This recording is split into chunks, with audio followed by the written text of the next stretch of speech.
first one. Let's go. Whoa, whoa,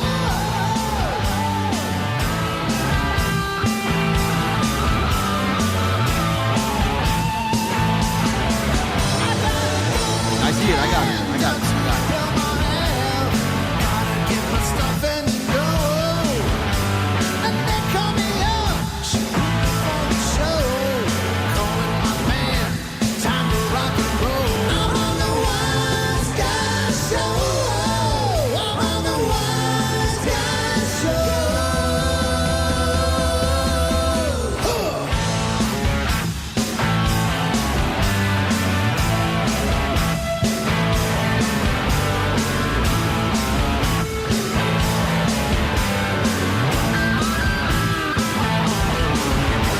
The show is out and we're ready to party.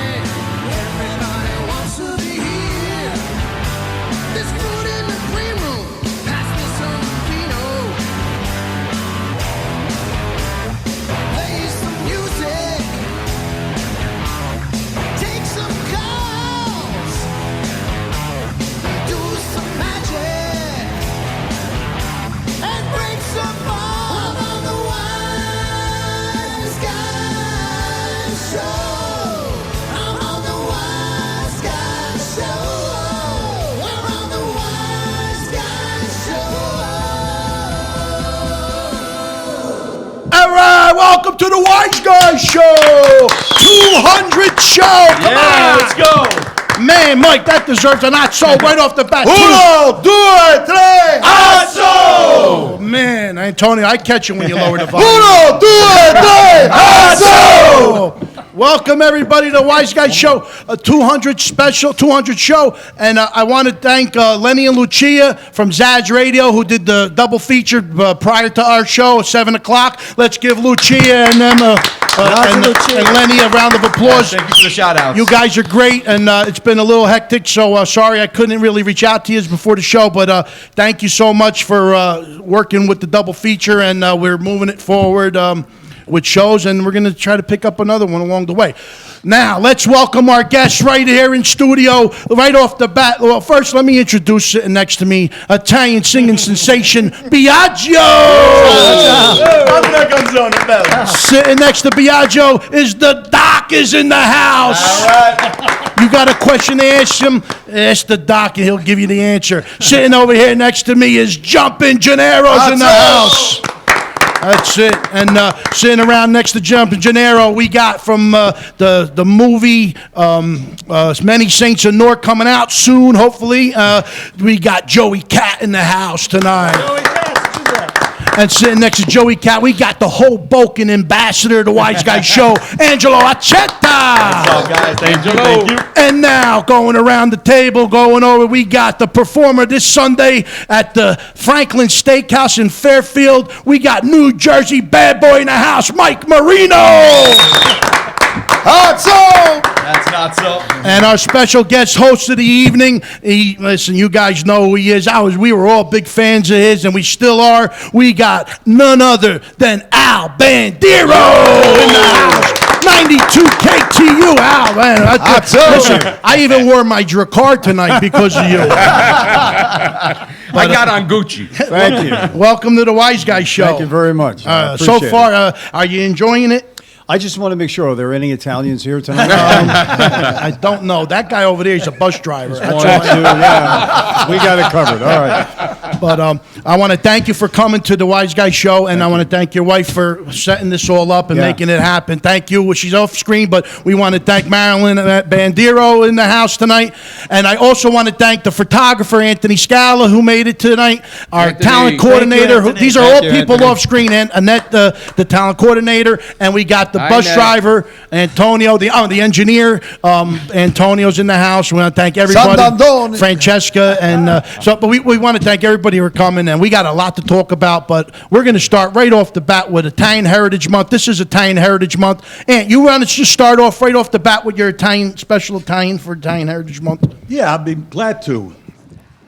Lately I've been, talking about some Italian man or woman who was in history, but We don't read about them. But tonight, because of a special holidays coming up for Italians, I thought that this would be the most appropriate thing because it deals with Italians and our heritage as Italian Americans. Now, our grandparents and our great-grandparents that were, alive before World War II would have experienced this. By 1920, in the United States, the largest group of immigrants who didn't speak English were Italians. And they made up, believe it or not, like 10% of the population of the United States at the time. And they were scattered like all over the United States, in Barrett, Boston, New York, San Francisco, Chicago. And one of the sad things is that they were considered non-white, subhuman, undesirables, and they often could not be employed. And I can share a story, a personal story about my great-granduncle who got arrested in Chicago because he was making liquor in the bathtub because that was the only way he could support his wife and 10 kids. So there were a lot of people struggling that were Italians at this point in history.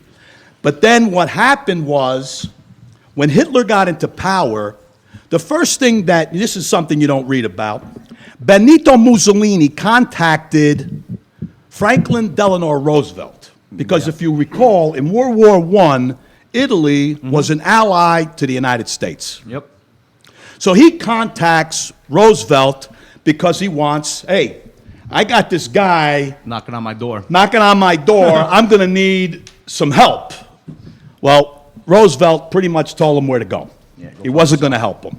So, you know that cliche, if you Vafangula. if you can't beat them, Join them. you join them. Right, that's what he did. So Mussolini joins Hitler, and what happens here in the United States is now FDR's administration, I won't name the political party, decided that Italians were enemy aliens, like the Japanese. Yep. Nice. And what ended up happening, they pretty much, well, in California, for example, 10,000 Italians were removed from their homes and told to leave the state of California. 600,000 Italians suffered during this period. They were Internment camps. in camps. They were placed in camps. Make sure you mentioned that. They were placed in camps like the Yeah. Japanese. You went They- to that class, huh? They lost. They took away their telephone, know this country fucked us cameras, their radios, anything that could communicate with Italy. Okay, so this is what happened to the Italian people in that period. Now, all of a sudden, FDR realizes that, hey, we got American-born Italians Yeah. living in this country. And most of them, many of them, speak Italian. So, it'd be a good idea if we draft those Italian men and we ship them to Italy Yep. to fight Italians. Smart, right? Since they know the language. So what ends up happening, that Sure. the law that placed the Italians in these camps and took away their rights, so forth and so on, was lifted. Now, I think this is really interesting. It was lifted on October 12th, 1942. But Nice. notice, Right after Columbus. October 12th. Gee, Columbus Day. Now, remember, Columbus did not sail for Italians. No. There was no Italian country. Spain. He sailed for Spain. Spain. So here we are, October 12th, 1942. Italians are now freed from this encampment. We're being treated a little bit better. And if you talk to certain people in the United States, even today in 2020, Italians are still not considered white. No, I never knew that. We're still not considered white, and I could share a story about that at a later date. But so I said to myself, well, gee, it's very possible that the reason why Italians really celebrate October 12th is based on this issue. Wow. Is based on this There you issue. go. So Columbus Day, October 12th, should really be celebrated as a day that Italians received their freedom from encampments in the United States. So it's a big day for us to celebrate. Yeah. But I also would like to indirectly put this out there. Just remember that which party Franklin Delano Roosevelt belonged to, and he was the guy that put us in the camps and then later took us out. So all right. Have a pleasant day. Thank you very much. Doc. Come on, let's hear it. Great job. And that's our history moment with the doc. And now we're just going to go right to Al Bandiero, our guest this evening, our guest host. Al, what do you think? So is this interesting stuff? Yeah, I remember reading an article, actually. They found I think it was in New Orleans, they had an article out, company that was building homes needed men to work. And on the bottom of it, it says, do not hire Italians. Yeah. Oh, wow. Yeah. And every once in a while on Facebook, you'll see it, that they found it from whatever time. And there was also another time in New Orleans that they hung 11 Italians. Yeah, they lynched them. Yes. At one time because of a crime that they did not commit. The largest but the pressure was on. I believe it was a sheriff that was killed. And they blamed someone who was Italian. Mm-hmm. So, I mean, there are many instances in the history of this country that a lot of people don't realize that many different backgrounds suffered. Yeah. Then they start taking the vowels off their last names, Yeah. changing their last names too, to get jobs, to Yeah. work. Right. I had Sinatra didn't. I have a cousin who is very successful in the music business. Wanted to go into a partnership with a friend of his to start a record label. And his father-in-law, from what we were told, loaned him the money to go in. And his father-in-law said, you could do whatever you want to do, but I would suggest that you drop the last letter on your name because there's a lot of people that will not deal with you. And he did, and became hugely successful. Do you remember?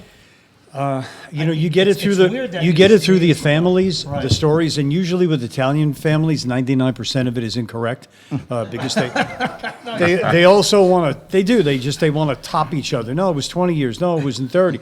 So I'm going to guess it was at least 30, 35 years ago. Wow. But he went on to be hugely successful, and you never put the two names together. He just dropped the O. So instead of Bandiero, it was Bandiero. Oh, wow. So I see the credits going up on a Saturday morning show, and I went, wow, I never saw that before without the O. So I called my dad, and I said, did they make a mistake when they wrote the name out? He said, oh, no. Then he told me the story. And it's So- not even that long ago. No, it's not that long. If you think about it, no. If it's 40 years ago. Well, the Jewish community did the 1980. same They thing. do the same thing, really. The Jewish community Right? did the same Yeah. thing with their names, especially in Hollywood and in Oh, film yeah. and music Yeah. industry. They didn't want to be labeled or connected, so they would change their names entirely, They would change it completely. change it completely. Wow. wow. But, Crazy. so, Al, I got to ask you. Rocky IV. I'm a big fan of what you did. You were like, Rocky IV was it. I mean, I watched it the other night. I had to because back then you were like everywhere. I mean every 92 KTU. Every time we went out. Al Bandiero was a name we heard constantly. And it really was. And Whether you wanted to or not. yeah, and listen, Believe me, we wanted to. cruising Bloomfield Avenue in Newark, Oh, my when God. that was like big Going to time. New York, how come Your on? name must Jersey? have ran out of people's cars out in the street. Like it was just. What have you been doing lately? Well, once I left radio, Why'd you leave radio? I don't know who's listening, but I don't want to tell. you just Fuck them. You're with us now. there comes a time in your life where something else becomes of interest to you, and if you don't have passion for something that you had for most of your life, and something else comes in, and now you have passion for that. For It's a me, new passion, yeah. the people that did have the passion when I was doing radio were not being hired anymore, and so you either go with the flow, or you go where your Like passion this. is. Yeah, and it just got to. I had a wonderful run. I was very happy with it. And you go on your own terms. You know, when you say, you know what, I want to go in this direction now. But the great thing about Facebook and all these things is that people bring back memories constantly. Yeah. You know, all the time. You know, you talked about Rocky IV. From my knowledge, is they out of all of them, that's the one that gets played more than any of Yep. them. And obviously because of Definitely. America and the Russians. Yeah. That's never going to go away. Yeah. But my question to you is, your name was mentioned in your actual name was mentioned in the movie. Yeah, and that I'll was tell you how that because came about. When I got the script, Sly came into New York, Stallone came into New York, and I had known him already. When I was on KTU, they had a sequel to Saturday Night Fever called Staying Alive. Right. So in those days, the program director would literally get an album brought in from a record company, and he would walk it into whoever's on the air. And say, play Now it. there's got to be 72 tests, and is this right? Is that before we just went with our gut? Do you like this or not? Let's put it on. So he walked in with the album, and he said, "Listen to the album and pick something that you like on the album."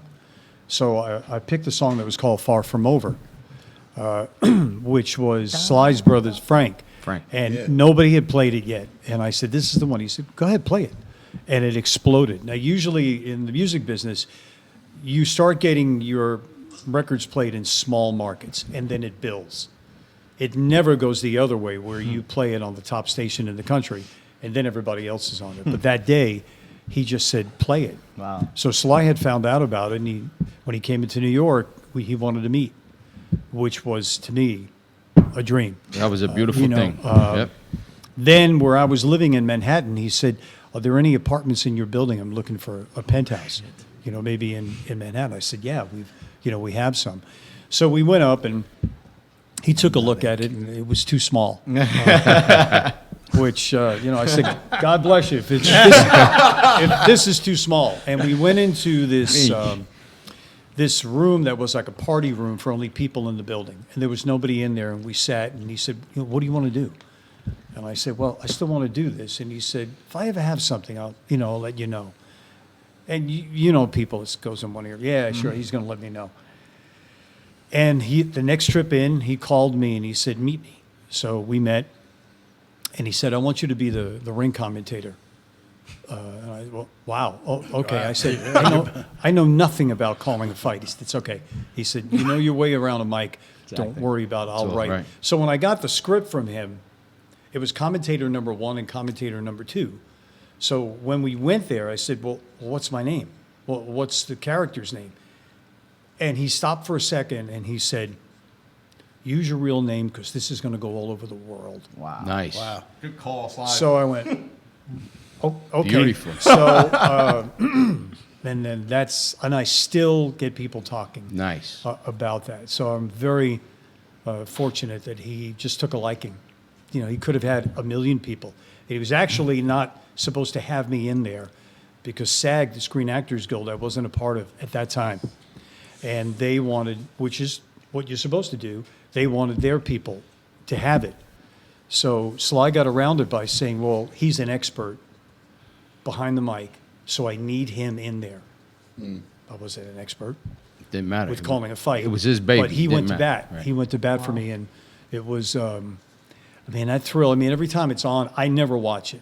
because I walk away. Really? Yeah. Oh, man. Yeah, I walk away. My wife will watch it. She'll tape it 14 times. What's the matter with him? You know, she sees it. Taped it the other I day and didn't put it in our realize group how many text. times I watched it again. I mean, I remember when they mentioned you in the beginning. I mean, but I watched the fight. You're in it many times. It keeps going back and forth to the he's, comments. if you are a Rocky IV fan, right now he's doing a director's cut. Oh, That the movie company allowed him to redo it.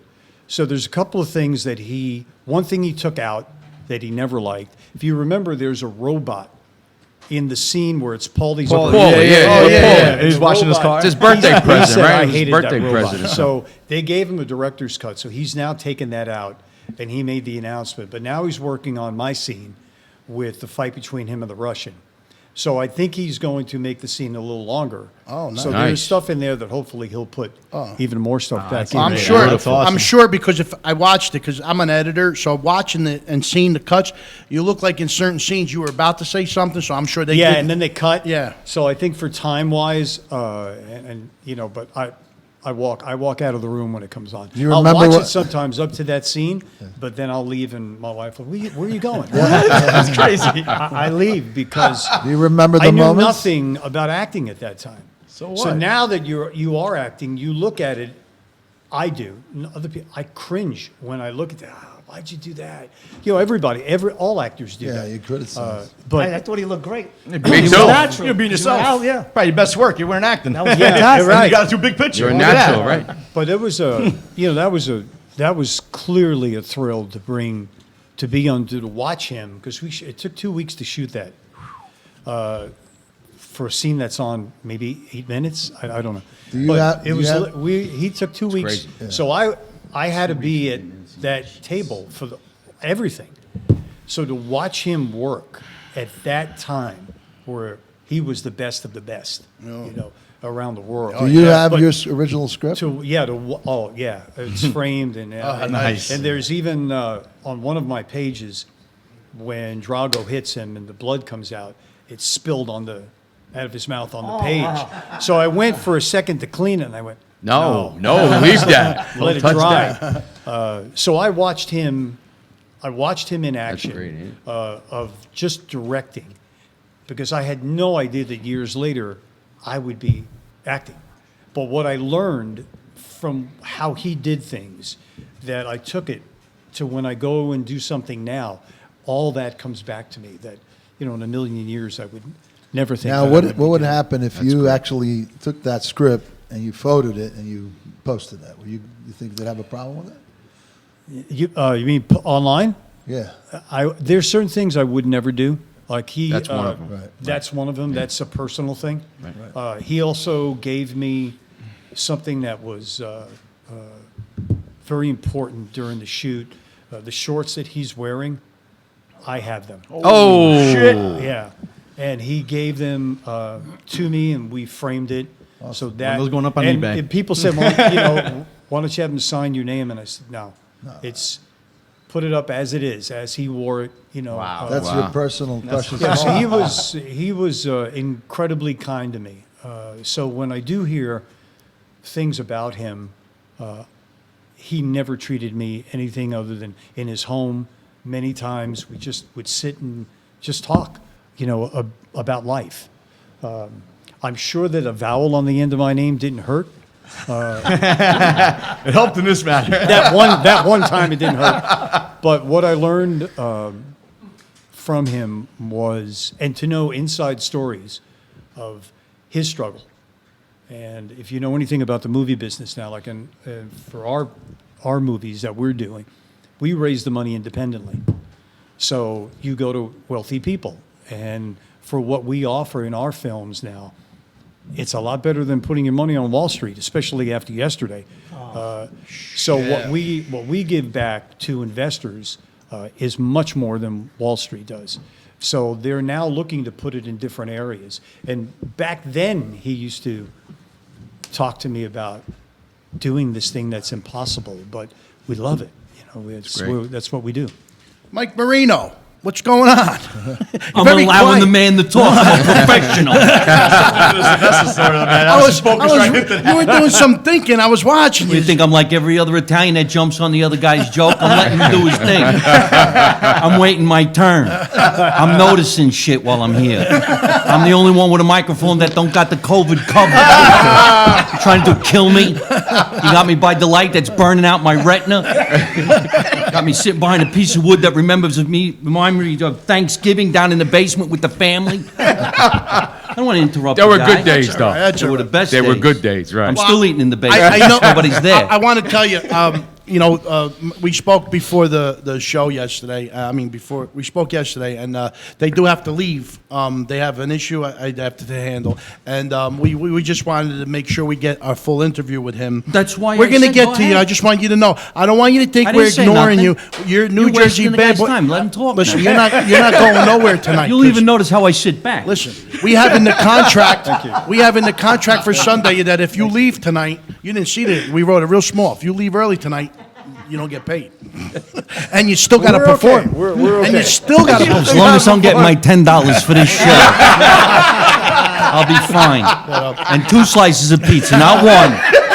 2 pork chops. Look, we're gonna have a cake for you to take home later too. Then we have a nice 200. Uno, due, tre, asso! But I want to get back to Alvaro because I know they do have to leave, and I wanted to get as much as I Well, can. I have to go look at the boss. We're still, we're okay. Are we still good, boss? We're okay, yeah. All right, we're good. Yes, you you're are the boss. now. I wanted you to bring up That's what my you're doing boss. now, if you can speak about it, because I'm sure everybody watching is going to want to know what Al Bandiero is doing. Well, we're doing, we have a production company. So my wife is a writer, so she writes everything we have of movies and TV shows. No reality, we're not into that. It's all scripted that we do. So right now on the table we have 3 projects. One of them is inspired by true events. It happened to a guy that I knew a long time ago. It's a crime drama. And just today, I guess you guys brought some good luck. We had a very serious offer from an investor who loved the script. Congratulations. Thank Congratulations. you. Thank you. Absolutely. Thank you. I know there's certain things you can't. We got good news last week, but it was bad news at the same time. The good news was that we got it to Al Pacino, and he read it. So when I got that call, I said, I don't care what he thinks of it. It was in his hands. Yeah. My wife's words were in his hands, and he came back and said, "This is very well written." So when you see somebody at that level and what he's done, And you wrote it? my wife writes Oh, everything. okay. She's the writer. That's why she's the boss. That's why she's the boss. Yeah, the bad news is that when we're looking to shoot this, he wasn't available at that time. But I said to her, you know what? Hey, you have an icon that read your work, and an icon said, we like it. And then we have a TV drama that we just again today it was like something happened today, whatever it was. It was the Wiseguyz show. It was us. I guess so. Energy. And this is also a TV drama, and somebody who has a connection with Netflix said, I want to bring it to them because after he saw the trailer, he said this would fit perfectly. Oh. And then we have. You have a trailer for it already? Yeah, it's done. Yeah. Oh. Yeah. Is it available to view? No, or- what we did was with the trailer, we made it what's called a pitch trailer. Oh, that okay. we just shot certain scenes, so when we can go to a network, we can show them what it's about. Right. In Kinda like a addition pilot, kinda yeah, like in you do with a addition, pilot. the pilot is written, but we haven't shot it yet. Oh. And then we have one more that'll be shot in New York, Miami, and Italy, and it is a Jason Bourne meets James Bond, but as a woman in the lead. Oh. So she's a weapons expert and can take anybody out. Wow. So those are the 3 that we're running with right Hey, now. Artie, don't say anything, Artie. Oh, Artie Hoffman's in the house. Our psychic, our official psychic, Artie Hoffman. Come on, let's hear it. He's tuning into what you're saying, too. I said, don't say. So that's what we're running with right now. But I do get, talk to us about KTU and I get that a lot. But Desire, you were on Desire, a TV series called Desire, and before I get to that though, I hang out at an Italian American club cafe in Newark, and someone's mentioned to me if you see him, just ask him this: does he remember going to the Big Top on Bloomfield Avenue in Newark? No. The Big Top was like another place to hang out. We were doing things in those days, so I might have been there, and I don't know. It's possible you went with. She's the only one that got it. If it's possible if you went with Stallone, because Maybe. Stallone's I don't know if it was his father or his uncle owned the bar like maybe 3 blocks up from that. Well, when Sly used to come in, and he would call me to hang out, so I would take him to the clubs that we were going to in the city, and they would just leave him alone. We'd go into a VIP, and we would hang out, and it was cool. And we might have. I mean, we did crazy stuff where he had a car. Well, if you went to the Big Top, it was crazy stuff. Yeah, it was crazy stuff. So he'd say, "Yeah, where else? Where can we go?" And so we might have been All there. right. I don't remember. I would just figure I'd relay a message, but Okay. But the '80s, you wrote.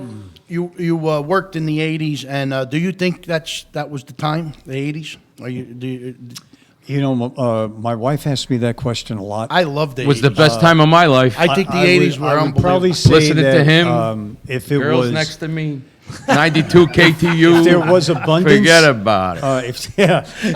if there was abundance, that would be a decade of abundance where I fucking missed them. I think told you, I think born a long that time. what went on during that time, I don't want to say it was innocent, but it was crazy. Yeah. But we survived it because I think that we got to a point where somebody in the crowd said, "Okay, back off a little bit. This is a little crazy." Or somebody would just watch you, one of your friends, and say, "Okay, you're getting a little crazy right now." I don't know if that's still happening anymore. I think it's how far can we push it?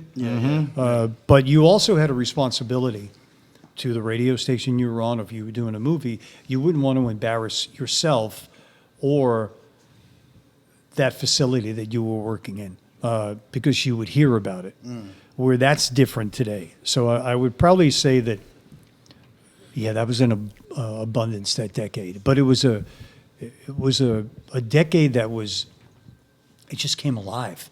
Yeah. It just Music video, music Everything. video, Right. everything. Just everything. Music, uh, hanging out, going play. I mean, Yeah, dressing crazy. differently. The ripped Yeah. jeans. It Yeah. started. I mean, video game, arcades. I mean, it was just constant things. There was just so many things to do. It was just. and our movie with the Crom, it takes place in 1984. Oh. So the music's going to be killer for the movie Nice. because you have so much music to pick Nice from. soundtrack, right? So the soundtrack will be great. Now, do you like movies or television? Did you like Prefer to do? Yeah. Well, when I did the series is a completely different animal than movies. Movies, you're there literally all day long, where in TV, you got to get it in, get it done, and it's got to go. And I did, with this show that was called Desire, I did it for Fox. And the way that I got that role was another crazy thing. We just moved to L.A., my wife and I. And if anybody at this table has ever lived in L.A. or know, you completely different than New York. You're just brought up a certain way in New York. Yeah. So that's the way you behave. So I go into this audition, my very first audition in L.A. This was the Welcome to L.A. Al audition. And I go into this casting place and I see pictures of, as a kid with my dad on the couch, this huge comedian actor. Watched all the movies. He was part of a team. And I went, wow, why are all of his? I'm trying to figure it out. Well, make a long story short, it was a relative that was the casting director. So I went, wow, this is great. Looking at all these classic movies that I think it was the grandfather that did. So we walk in, and there was a show that was being cast. I don't know if you guys ever watched it. It was a show called Movies for Guys Who Like to Watch Movies. I think it was TBS or something like that. So they needed a host, so they called me in. When I got in the room, any questions? No. And the cue card was up, so I read it. And as I got down to the bottom, the lower I got to the bottom, the writing shrunk that an eagle couldn't see what was on. So I just stopped reading. And I said, I can't read that. And out of the back, I hear yelling, "There's no stopping!" Well, 2 seconds, the New Yorker came right out of me. And I said, "Excuse me? I can't read that. Nobody can read that." And everybody was thinking, "Well, you can't say that to a casting director." Yeah, I can. It's my time in the room. It's my time in the room, and I want to make sure that it's done right. So I said, "I can't read that." So I walked out. What we come to find out was she was repping hosts and didn't tell the client. So when one of her hosts walked in, she changed the cue card, and it was all the proper writing all the way down. When somebody outside that was not her client, she put the bad card in. So That bitch. my agent called her after she found out bias and was ripped her a in. new one. And I would never. But anyway, from that, I met this coach, and I told her what happened, and she said, "I want you to read a scene with me." I said, "No, this is just hosting. This had nothing to do with acting." She said, "Let me judge that. Just go out and read the scene and prepare it and come in." So I did. I prepared and I read it with her. And she said, "Class starts tomorrow and you're in it. You can do this." So from that is when I went into the audition for the TV series for Fox. Nice. And we wound up doing 72 episodes. Yeah, that's It's crazy how things work. Yep. That, Yeah. Nice, what you think you have planned. I remember, Desire. Desire, yeah. I just, like watching TV. It's tough for me nowadays. It's just like I'm a movie person. As I got older, and I didn't know reality shows. I don't want to watch. I just want to watch like movies, something new that comes out. Yeah, well, people, like my wife watches TV shows, but she binge watches, which is great. Well, you couldn't do that back in the day, but now you can. Yeah. So sometimes she's watching it, at night till 1 or 2 o'clock in the morning, and then she'll I like come. the old sitcoms because there's nothing like them anymore, Yeah, and yeah. it's just nothing like them anymore. The comedy behind it, the mentality of the comedy, and I mean the way they address it. It's just not there no more. And Yeah, I think that what we see on Netflix, and we lean more towards the dramas. They're really well written. They're a certain caliber. I don't see the comedies, and I do agree with you, that used to really make you laugh through a half hour. I think the last one I remember was Everybody Loves Raymond. I yeah, think that was like yeah, the we were last just watching that this sitcom. morning. Yeah, yeah. So I saw an interesting. What do you think, Mike I saw Marino? an interesting interview. There's a good with comedy Red on my YouTube Skelton. channel. It's called Me. Really? It already got a laugh, and that's not in it. Talk about somebody who was funny without being vulgar, without had to do any of those things. Red was a pretty funny guy, but he was also a genius in that here's a guy who also wrote He wrote symphonies. He wrote symphonies. He was an artist. He was a painter. But the most interesting thing that I got out of this interview with Red Skelton, and maybe the ladies would like this, is that show was great, Red Skelton. is that he would write his wife a letter every single day, and then she would take the letters and bind them in books. Books at home. Wow. So there was a collection of all these letters that he's written to his wife over the years that she collected. He had a great show, Red Skelton show. Yeah. What's But- that worth? But the point but here's a guy, he's a comedian, and if you watch the Red Skelton show, never needed to go, obscene or vulgar to get a laugh. And I thought that was pretty interesting. That's pretty interesting. It just brought up, my dad would listen to every show. And somehow he felt that he can critique what I did if he didn't like something. So Dad was a little out of the age demo that I was playing to, but he felt that it was okay to pick up the phone and, "What'd you do today at a little after 2?" What? Well, he said, you played that song. I was listening to the words because he didn't know what lyrics were. I said, "Yeah." And he said, it's a little dicey, no? And I said, well, Dad, I don't pick the music anymore. They have somebody else that picks the music. But he would call on a regular basis with something like that. It's a little, why are you playing that stuff? And I said, well, that's popular. That's, what people want to hear. Then he would also complain if we played the longer versions. Because he grew up in a period of Frank Sinatra. It was like 2 minutes, the song was over. Right. 2.5 minutes. We're playing stuff on a 12-inch that went on for 10, 12 minutes. And he said, how long was that record you had on today? He would do that on a regular basis. That and the trips up the avenue. When I was on every day. He went into every store, and somehow he thought this was okay to do, that we just laughed at it. He would go into the bagel store, and they'd have me on. He said, it's my son. So it started where, the people behind, he's an older guy, so the people are, yeah, sure, he's your son. Yeah. He would carry my pictures, my publicity shots, in his pocket. He was a proud dad. So you got to think about what maniac, if it's not his father, would have Al's picture, right? So he would give it to them, and they would give him like 3 dozen bagels and charge him for one. And when I would go over to eat, he'd open the refrigerator, and it was packed with bagels. So I would turn to him, and I say, Dad, what are you going to do with 3 dozen bagels? And he said, not the point, they gave it to me. And that was his, and he said, and make sure you say hello to them tomorrow. So I had a list of when I went over to eat once a week of who I had to say hello to. On the air.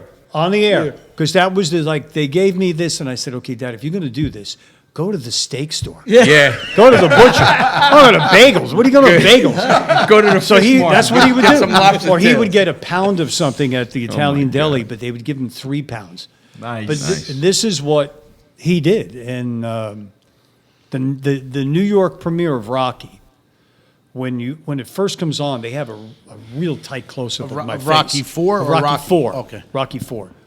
And on a screen in the theater, it's huge, and it's just your face. Yeah. We laugh about it all the time. Rest in peace, my dad. But he stood up in a theater, That's my son. and that's exactly what he said. The theater was completely packed, and he stood up next to my mom. I was sitting on one side, and he stood up and pointed and went, "That's my son." And I could feel myself going, Dad, what are you doing? I'm sliding in this Great story. That's good. That's great. Dad was, right? yeah. It was, but Sure. the pride, especially with the Italian pride, it got carried away. I guess we can say a little bit. But Let me. Wait, I gotta think. Napolitan? my mother's side and my father's side was Barres. Barres. Oh, yeah, there's a Barres over there. Yeah, but they would go back and forth all the time. That because there's different dialects. Yeah. And every dialect accuses the other dialect. That's slang. You're not speaking proper. You're not Italian. So my mother would always say to him, "That's not Italian. That's slang. You don't know how to speak." They said Napolitan. Yeah, the Barres and Napolitans always thought that they were whatever. Well, Napolitans would say "Achegabid," but Achegabid Guazanin, as opposed to Barres "Achkapit," but Achkapit Guazanin. But they're great. They're great memories, man. Of when they're gone, you really miss them. So you see certain things that he would watch it every time it was on. If he knew it was going to come on at 2:00 in the morning, in those days they didn't have recorders, so he had to get up, to watch it. And I would say, "You've seen that movie 1,000 times." He says, "It's all right, I want to watch." And he would get up at 2:00 in the morning and just watch it. Yeah, That's great. Nothing like even my father, like the stuff that he used to tell me. You go back, there was a guy in the Baez who broke up with his girlfriend and couldn't take it anymore, and he couldn't. He went nuts and he jumped in the well, and then later on he told my father, he goes, I'm never gonna do this ever again over a girl. When I jumped in the well, Halfway down, I said, "What the hell did I just do? Who's gonna get me out?" So, but just the stories are just amazing when you talk about your father. I think about just stuff that just pops Yeah, in my it head. just brings back, But wonderful I want to ask you, WKBW. Buffalo. Oh, that's what that was? Okay, because I never heard. 11 months of hell. Oh. Yeah. I had gone up to Buffalo. This radio station in Buffalo covered the eastern seaboard at night. So I broadcast to 17 states. So Wow. getting winners from Virginia and North Carolina was nothing because they were 50,000 watts. They were huge. And the first snowfall. But you were from Brooklyn. You had to drive to Buffalo. You had to live there. No, I was on the air in New York already, so they had offered me the job because I left the station I was in New York. So they offered me the job, and I said, "This station on your resume, if you have this on your resume, you can write your own ticket." So I took the job until I saw the first snowfall in Buffalo. Now I'm born and raised in Brooklyn, but I despise cold weather. I just don't like it. Join the club. But I thought it was Amen cold to in that. New York until I went to Buffalo. It was brutal. And so at about 11 months, I said, I can't do this. I can't stay here anymore. And then KTU called me one day on the air and said, come home. So the rest, I guess, is You know, one time in my life, I went to Buffalo. One time. brutal. And it was a snowstorm. Brutal. 3 feet of snow. Yeah. 3. I had to walk on snowshoes. I mean, seriously, it was so, you could not walk out the house. You had to walk on snowshoes. You're in trouble when the guy that picks you up at the airport to bring you into town tells you, go to the store tomorrow and get a huge Parker jacket and leave it in the back of the car. And I said, for You're gonna what? need it. And he said, because if you break down, you'll never be able to make it to the exit. Wow. Walking, if you have to leave your car and walk to an exit, get one so if you take a large, get an extra large to put. This is a guy that was born and raised so in you that gotta town. have layers. You ever fall in 3 feet of snow, you can't get up. So I right then and there, I knew on my first day this is not the place for me. So I worked hard enough to. And you come went back from home. there to 92 KTU, KTU. yeah. Now, the artists back then, the freestyle artists, No, when I came back to KTU, there was still people like the Tramps, the Village Oh. People. Oh. Freestyle didn't come until way later. yeah? That's Late when I 80s, was right? on Yeah, the late Hot 80s. 97. Hot 97, right. Well, it started out as Hot 103. That's right. That's and right. Hot Then we switched to a better frequency, and it became Hot 97. But Talking about the adjustment that your dad recognized, what about you? When it changed, you had to find that. well, you no have way. you have an option. The option is you change with it, and you should, Or you go back to Buffalo. or you go back to Buffalo. Yeah, or you just pack it up. But I think that if you can move with the times, you become as hip as as the Absolutely, time is right. because you're presenting it. Although roll, right. all of that music, I met some pretty incredible artists, and we became friends for a long time. But the music that I listened to was always rock at home and in my car. And people would ask me that, Who's your favorite group? hands down, the Beatles. Oh, okay. Nice. They're hands down. But I would listen to that in my car. And the reason that I didn't listen to the music I played was you get burned out on it. If you're listening to the radio, you can punch out whenever you want. If you're on the radio, you're stuck with it for 4 hours. So it'll burn you out. Like what takes people months to burn out, we burn out of a song in a week because we play it every day over and over and over again. So to balance that, I would go back home or in the car and listen to what I like. So it became fresh when I went on the air to listen to something completely different. Right. That's like me. I ripped. You know how many radios I ripped out of my car? In my Cadillacs, every time Gloria Gaynor, I Will Survive, come on. Oh, And then you heard it in I Italian, wanted to remember? well, you looked at her, why, it's her favorite song? Don't tell me that. No, but I then was going like this to rip the radio out of the car. yeah, Were you a 'cause you're- musician you're- now? Were you a musician or obviously you love music? I did for a while. I started to play drums. Oh, you're a drummer, okay. Then my dad thought it was a little loud in the house. So I we, knew Put it. holes in the skins. yeah, we stopped with that. Speaking of drums, he's not here tonight. He said he was going to try to stop by, but he obviously he's not going to make it. We have Mini Peter from Mini Kiss, who's the drummer for Mini Kiss. He was going to stop in and say hello. We haven't seen him in a while. He probably, because he's around a lot of people, he probably don't want to come to. God forbid he catches anything. You know, we pretty much, a lot of us protect ourselves everywhere else we go. And but Peter even said to me, he goes, you know, I'm around a lot of people, and I'd rather not until this gets straightened out a little bit. But Yeah, that's good. So I guess that's what he's doing. One more thing. Now, out of all the things you did, is there anything that sticks with you the most that you're more proud of than anything overall? That you, like your crown moment, like something that you're just, like you got the script on the wall, so I'm assuming that has something to do with it. But I think when Sly turned to me in the middle of a club and said, you know, I want you to be in Rocky IV, that split second in your mind, you play that over and over again, and then you're walking into his home for the first time and you're breaking bread with him. You're trying to be as cool as possible in the exterior. Inside, you're going, oh my God, I can't believe I'm sitting in this man's house. You know, you do that, but then you're playing games of just be cool, you know, trying to be cool. But it's just I think it's just a point where I'm just a kid from Brooklyn. That's it. are you still in Brooklyn? No. Oh, okay. But now, because you can't afford Brooklyn. Are you half in of Brooklyn- Jersey?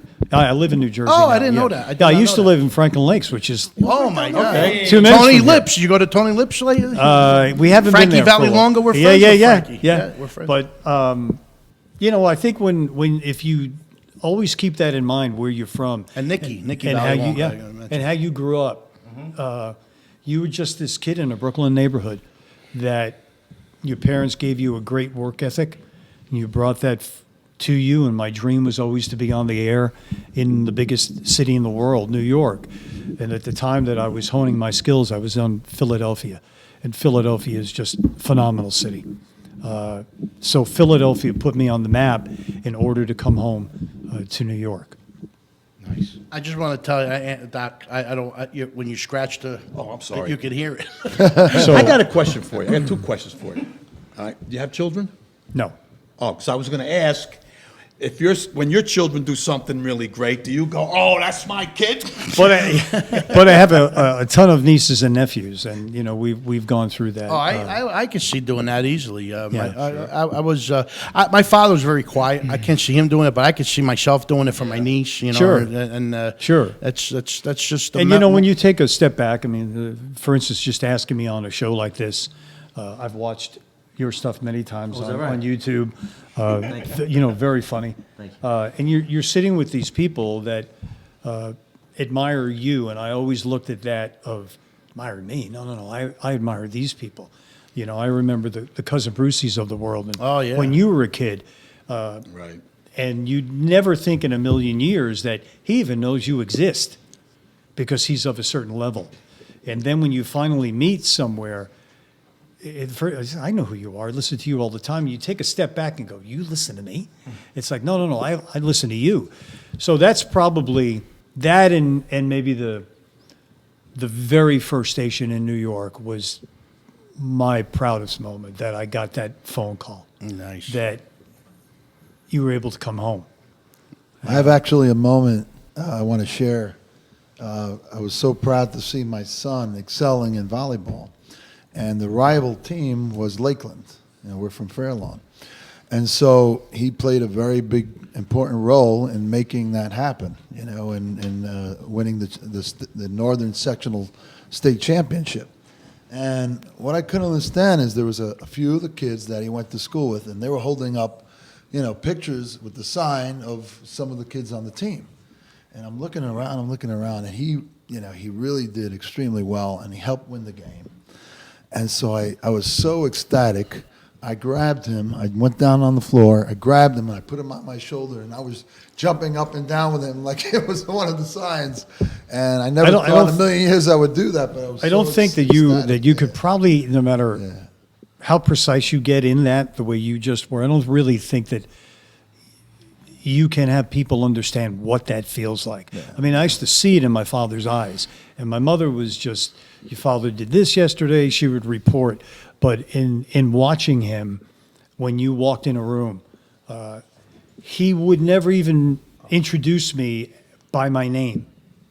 all he would say is, "This is my son," because so you know, and I would see that in his eyes, and it was, you miss it, you miss it a lot of what those days were like. But I guess he got, for me, it was business. For your parents, they're sitting back, especially if your parents have nothing to do with the entertainment business. So it's sort of, where did you come from? Where did you get this talent that you could do this? Because they were nowhere near, they were just average people that worked average jobs. My That's my really son that's writes and produced his own off-Broadway plays. He's got about 6 or 7 that he's done. And if you're in my studio at home, my man cave, on the wall are the postcards that he sent out with the sort of like the picture Yeah. of the logo or the promo for the show. Yeah. So I can relate to your dad by saying, yeah, that's my son. That's Yeah. what my son's Yeah, doing. and the only thing to take away it is that people till today contact me all the time, Facebook or where. So the negative that Facebook can bring to see how many lunatics are really out in the world that you can see every day, it also brings people to share their memories of you. So that's the part. Because, you walk into a studio alone every day, and yet there's people that listen to you every day. So there's people that are watching your movie on a regular basis, and you touch them differently. So I always appreciated that. So did you ever actually do live broadcasting out of like the Palladium or Yeah, Studio we 54? did big on hot. We used to call them hot nights, and we'd get 7,000 people. Damn. Wow. Yeah, on a whatever night we picked. Hot night, this Friday night. Hot night. It was called Hot Night. So Hot Night 1, Hot Night 2, and we would broadcast a lot of big memories too. We would broadcast from the Sons and Earl It should Feats. sound like this. At least if I can still do it. I don't know if it was the same thing, but they used to have something on 92. Used to go, wait. Hot mix, hot mix, hot mix, hot mix, hot mix, hot See that? I remember. That's amazing. I mean, it's that one little drop you remember. That's amazing. Or when we were on Hot, it would be from the top of the World Trade Center. People will write that to me. And you're reading. You're reading that. I appreciate it more now, actually, than I did at the time, because you're so immersed in your career and what you're doing. Well, can you roll one of your favorites right now? No. That's not happening. No. Top. I remember that. We want to thank you though. thank is you. there any websites, anything you would like to just mention? Promotions? Yeah, if you go to my Facebook page and you ask to be a friend and you're not a lunatic, what we do between. I want to thank you for accepting my thank friend you. request. Thank you. is making Oh, this thank happen. you. Angelo, shut up. You said Thank you. you. To, right? But Hey, Al, I'm Joey Cat. But if you go to my Facebook page, we promote what we're doing, and we put a lot of our personal stuff on there. When my wife is in the mood, she likes me to make a pizza, so we'll show whatever one we made, that day, and little things that we're doing. Yeah, I saw that. That was Yeah, good. yeah, and we have a 14-year-old German Shepherd, and he's on. He's I know. not a lot of time left. Yeah. So rough. his birthday just. So we do things like that are a little bit more personal. But as we're moving along with our, I'm sorry for what you're movies going and through. TV. I know Thank what you. I know what it's It's like. tough. It's It's Yeah, tough, it's terrible. especially when you see what they once were. Yeah. and how vibrant they were. We And lost ours especially last as a March. German Shepherd. I never got a dog to this day because I saw my sisters what they went through What with you go theirs, through. Yeah, we lost and ours my last father March. always told me, if you're gonna get a dog, you're gonna need to spend time with the dog, and if you can't spend time with the dog, don't get a dog. And I never got a dog because I really don't. I can't have a dog because I don't have time for it. Yeah, and with our thing, we kept it that we gave him an Italian name. So Rav. his name is Dante. Dante. Yeah, Dante. So I like that. even though he's a German Shepherd, he's an Italian name. Well, just want you to know, our prayers are with Dante. Thank and, you. we really, Thank you. We want to thank you and Marilyn Al Bandiero and Marilyn Bandiero. Marlene. Arlene. Marlene. Oh, why do I say Marlene. Marilyn? Why am I Like saying Marilyn Monroe. She's that good looking, I know, Why am I but saying Marilyn? Arlene, I'm sorry, Arlene. That's okay. Why did I think Marilyn? I don't even know. I'm sorry. He was calling But Tommy Tony. we want to I thank know. you so much, and I Thank really you. appreciate. And listen, we're your family now. Yeah, thank All you. right, and look, I really wish you well with your movie, and Thank you. I wish you the best. And we the Wiseguyz show are doing a lot of things coming up. Hopefully, with this COVID calms down and goes away maybe one day, and we have so many things we are a part of and are supposed to be doing, and if things get better, we'll be back out, and you're always welcome to come. And I guess I'm gonna have Biagio give you the tickets. Yeah. Hopefully we these have the, great these are weather. the official tickets? Those are official tickets. Hopefully Sunday. You'll see Mike Marino live too. That's right. Well, I apologize to Mike taking up so much No, time. Mike's not going. Mike, gonna be here till he's on the payroll. He's on the payroll. He can't go nowhere. He's on. Look at the poster. Show them the poster. He's on Well, the you're gonna poster. be He there. can't- Mike's on the page. There he is. there's a contract right If he there, leaves, Mike. if he leaves, contract's broke. Well, it was great to come here. I get asked to do some, but we're in the middle of putting a movie together, and that takes up all your time. Well, if you when may, when you before sent me the note, I appreciate it. Yes, and if you're into doing podcasts and you want to come here and join us, you're always welcome to. Thank you. And Thank you very I want much. to thank you all for Well, coming. thank you for the food. It was. I know. Look, we're known for our hospitality. Oh, yeah. Mike will tell you every time you come here, you're going to eat good. You don't have to go stop and get nowhere. And we brought Thanks, Mark. we brought a bottle of Prosecco, because why would you bring champagne into an Italian thing? We brought Prosecco. Someone gets Thank I'd you. So we say- brought an Italian Can champagne. we open it now? and You have can open it. Sure, that'd be celebrate great. together Right. before you But go. yeah, we could do that. But we want to take a what? Do the commercial so we can take a group picture just in case it's. Yeah, we're gonna not go to commercial. We're gonna do commercial after the first video that we're gonna play. Me, Joey Cat, and Nikki Voices went down to we told you we were gonna expose your specialty, so we decided to go hit another place up, and it happened to be in Newark, New Jersey. Me, Joey Catalano, and Nikki Voices went to stop at this place called Krug's Tavern on 118 Wilson Avenue in Newark, New Jersey.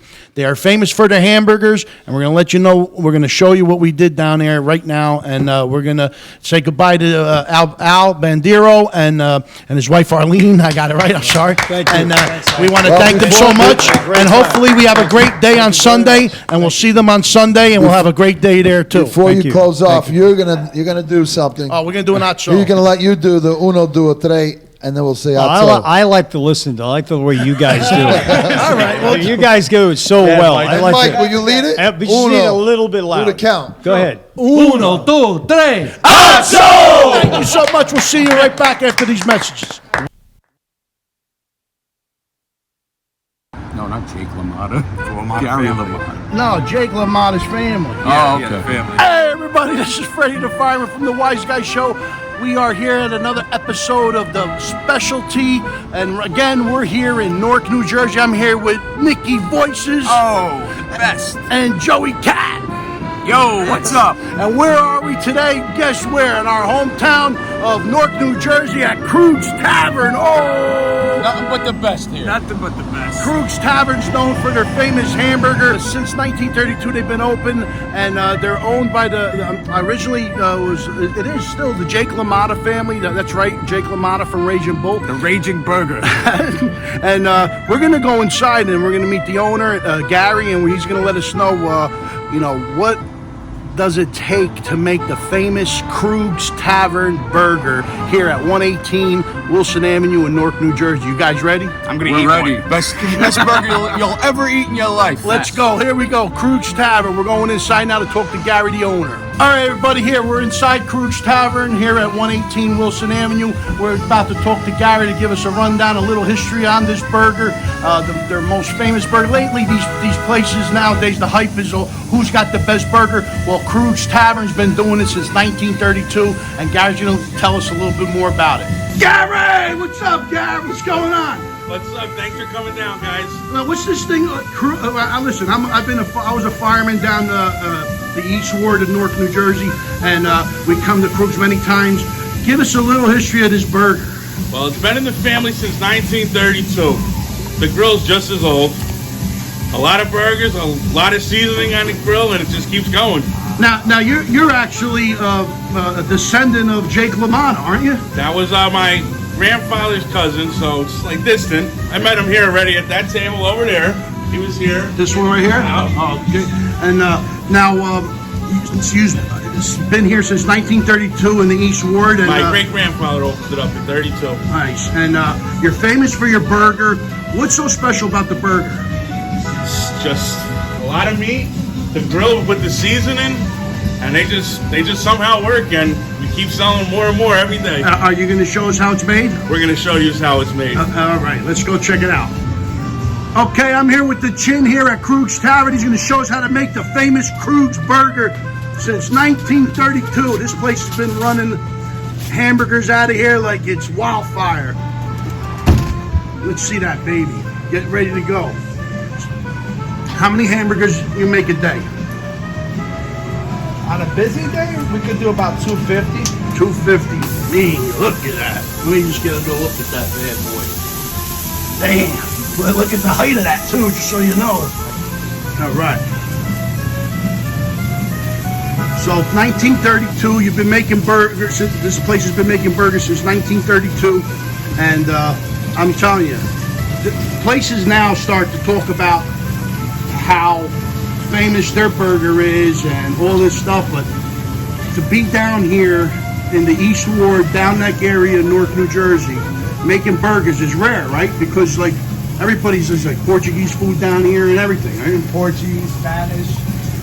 Well, we're the only ones that have been doing it for this long in the area. I mean, I'll tell you, look at the size of this thing. Yeah, That's a monster burger. It doesn't get any bigger than that. I don't know. I've been trying to get the kid who does the burger reviews from Barstool down here for you, Glenny Balls. He never been here. I said, this is the best burger you will ever have. Trust me. Look at that baby. Yeah, we're waiting for it to cook up a little bit. You'll let that. Now that grill, this grill's been here since it's open. Yep. Wow, 1930. It's almost a 100-year-old grill. Yes, it is. Wow, look at that. You're right. You don't see anything like that. Look at the little spring. Hey, guys, seriously though, how many burgers you think you make on a busy day? 200 to 300. 200 to 300 burgers a day. Man, and plus you got other food here, Oh obviously, yeah, as we well. do a lot of shrimp, calamari, wings, I'm telling you, but when you hear Krug's Tavern, automatically you hear that burger. the burgers. And You got to get your own cows in the back of the beef. Where you get the beef from? That's a beautiful thing right there. Look at that. yeah, See it? Get a burger like that grilling up. anywhere. Who's gonna eat this burger? Me. How do you want the burger? I don't need Medium it. rare. So Medium rare. Cheese. nice. Blue cheese burger. Buffalo blue Buffalo cheese. blue cheese. Look at That's this the best. buffalo, There you go. buffalo That's the blue best. cheese burger.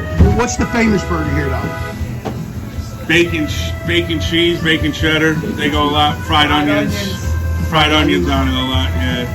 We got the Chin over here. The old school people like the fried onions. Are you the one making the 300 burgers a day? Are you Am I banging? the one? Sometimes I am. Yeah. They're all. Mostly his sister Joyce. Wow. All right. So we'll just sit here and wait for this baby to burn up. Man, look at this. 118 Wilson Avenue in the Down Neck area of North New Jersey. Krug's Tavern. Look at that bad boy.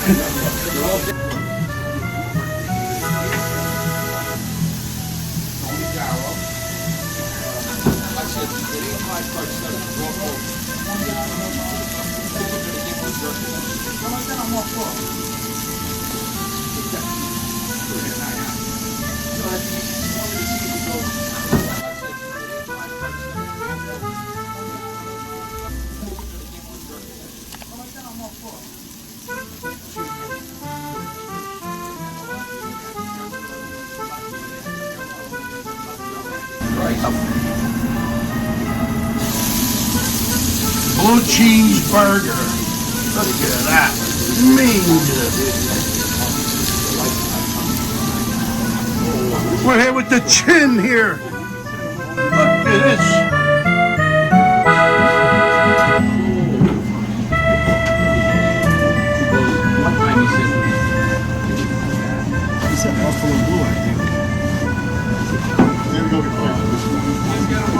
And what's that? Buffalo Blue Burger? Buffalo Blue Burger? All right. Take a look at this. Look at this. You're not gonna find a better burger anywhere, not just New Jersey, anywhere than this right here. I haven't tried it yet. Look at that. I've ate it before. I'm here all the time. I live around the corner. Model. Here we go. Ready? Hold on. Slime dripping out. Oh, you. That's the best. The best burger. You want to try a bite, Joey? You want to I need a hamburger right now, 10 o'clock. Nice tracksuit of yours. Well, there you have it. The Krug's famous burger. Today it was a blue cheese, what was it again? Buffalo blue cheese burger. But they're famous for their bacon burger. And you got to come down here, 118 Wilson Avenue in Newark, New Jersey, in the down next section. I'm telling you, you're going to love this place. Go look at the reviews. I'm telling you, it's just all good stuff. Gary, I want to thank you so much for letting us come down here and check out your burger. Thank you for coming, guys. All right, and thank you, Chin, for making it. And listen, come down here, tell them the Wiseguyz sent you, and then ask for the Chin over here, and they'll make you a burger. Thank you so much. Thank you, guys. Thank you.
Okay, so I can take this? Yes, you can. Okay. So Al Bandiero here, and what I'd like to do is dedicate this to the Wiseguyz crew. Thank you very much. I congratulate all of you on 200 shows. That's pretty special. So we brought a little Prosecco for the house. Congratulations, guys. Thank you. open this up, so I wish you all the best and continued Hold on. success. Do it. Hey.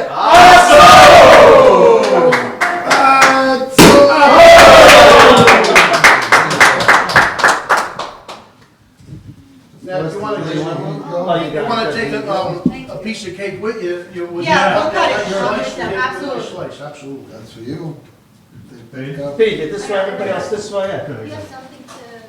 We did this with the Soprano. We got it. Thank you. Here it comes. Thanks, guts. how many more we got? How many more we got out? Mix it up. Oh, Got one extra. here we go. You got it? Anybody else? Hand me that. Over here. Joe, give me a cup. Let's do an exchange here. I got one. You go get the cake from her, and I'll cut it over here. Chase, Good to go. Who's gonna toast? Oh, Fred, you gonna make a toast? Do you have something to put in? everybody got a cup? You need more than a cup? I got it. Thank you. We're okay? Okay. Annette, What? you get one? Here. I You gotta get one got for Annette. it. We need one for Annette, right? I'm right here. Good. Thank you. I'll take We it. got the. Everybody's This full? is yours up? All right. Okay. Well, this is our 200 show, and as they say in Italian, now that you're done, but I'm going to say, now that we end the show.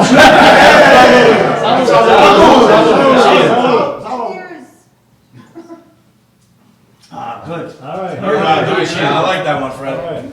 Thank you so much, and Annette will cut you a nice Bring piece. it over here and I'll cut it. Take home, take anything you want. I Take it, put it only to go. Back to the show. Back to Mike now. Meet your head.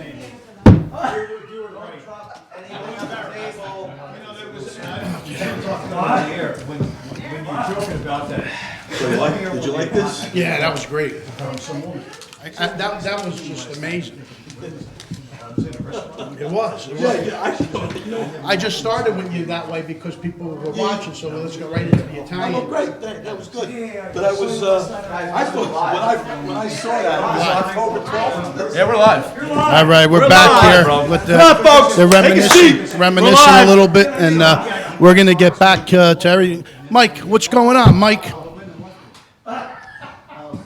Oh, well, this is fantastic. One of my favorite things to do is be on a talk show while the entire people decide now's a good time to have cake. Why not disrespect the entertainer you're trying to sell tickets for on Sunday night? Perfect. Screw the Tonight Show, the Wiseguyz Show, at 10 o'clock at night while people are sleeping.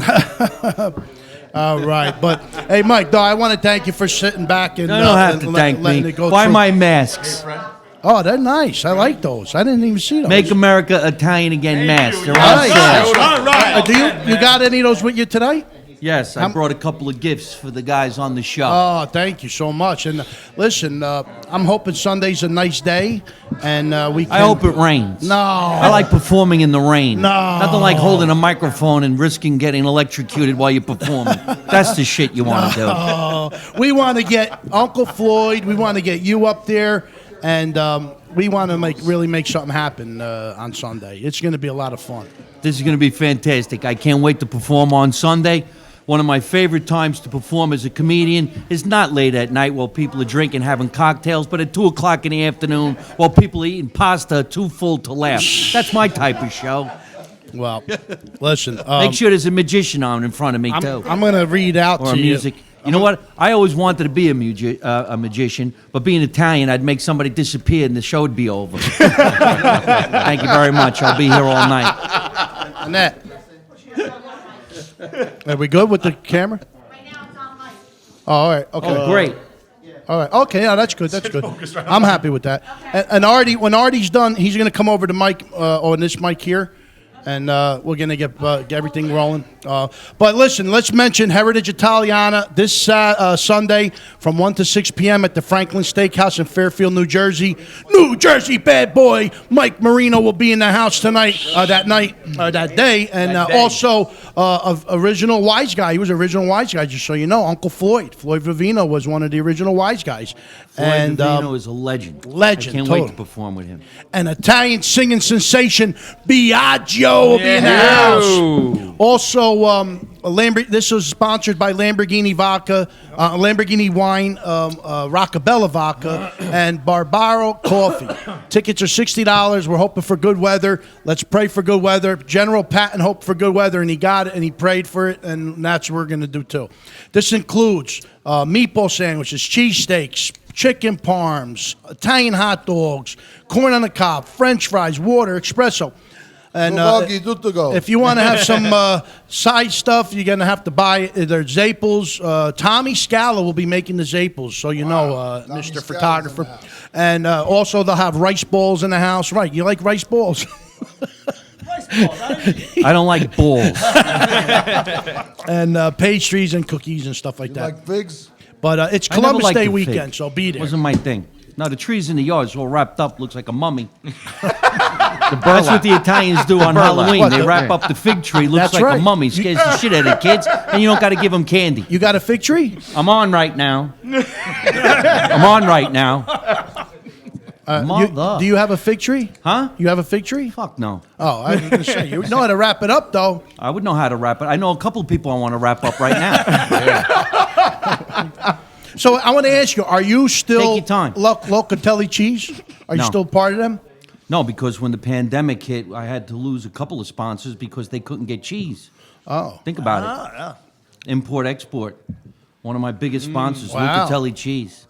Well, are they going to get back to you when things get I better? hope. Oh, all I have a right. couple more sponsors now. Wow, that's not good. Thank God. That's bad. We saw you with Butter Bean. That's awesome.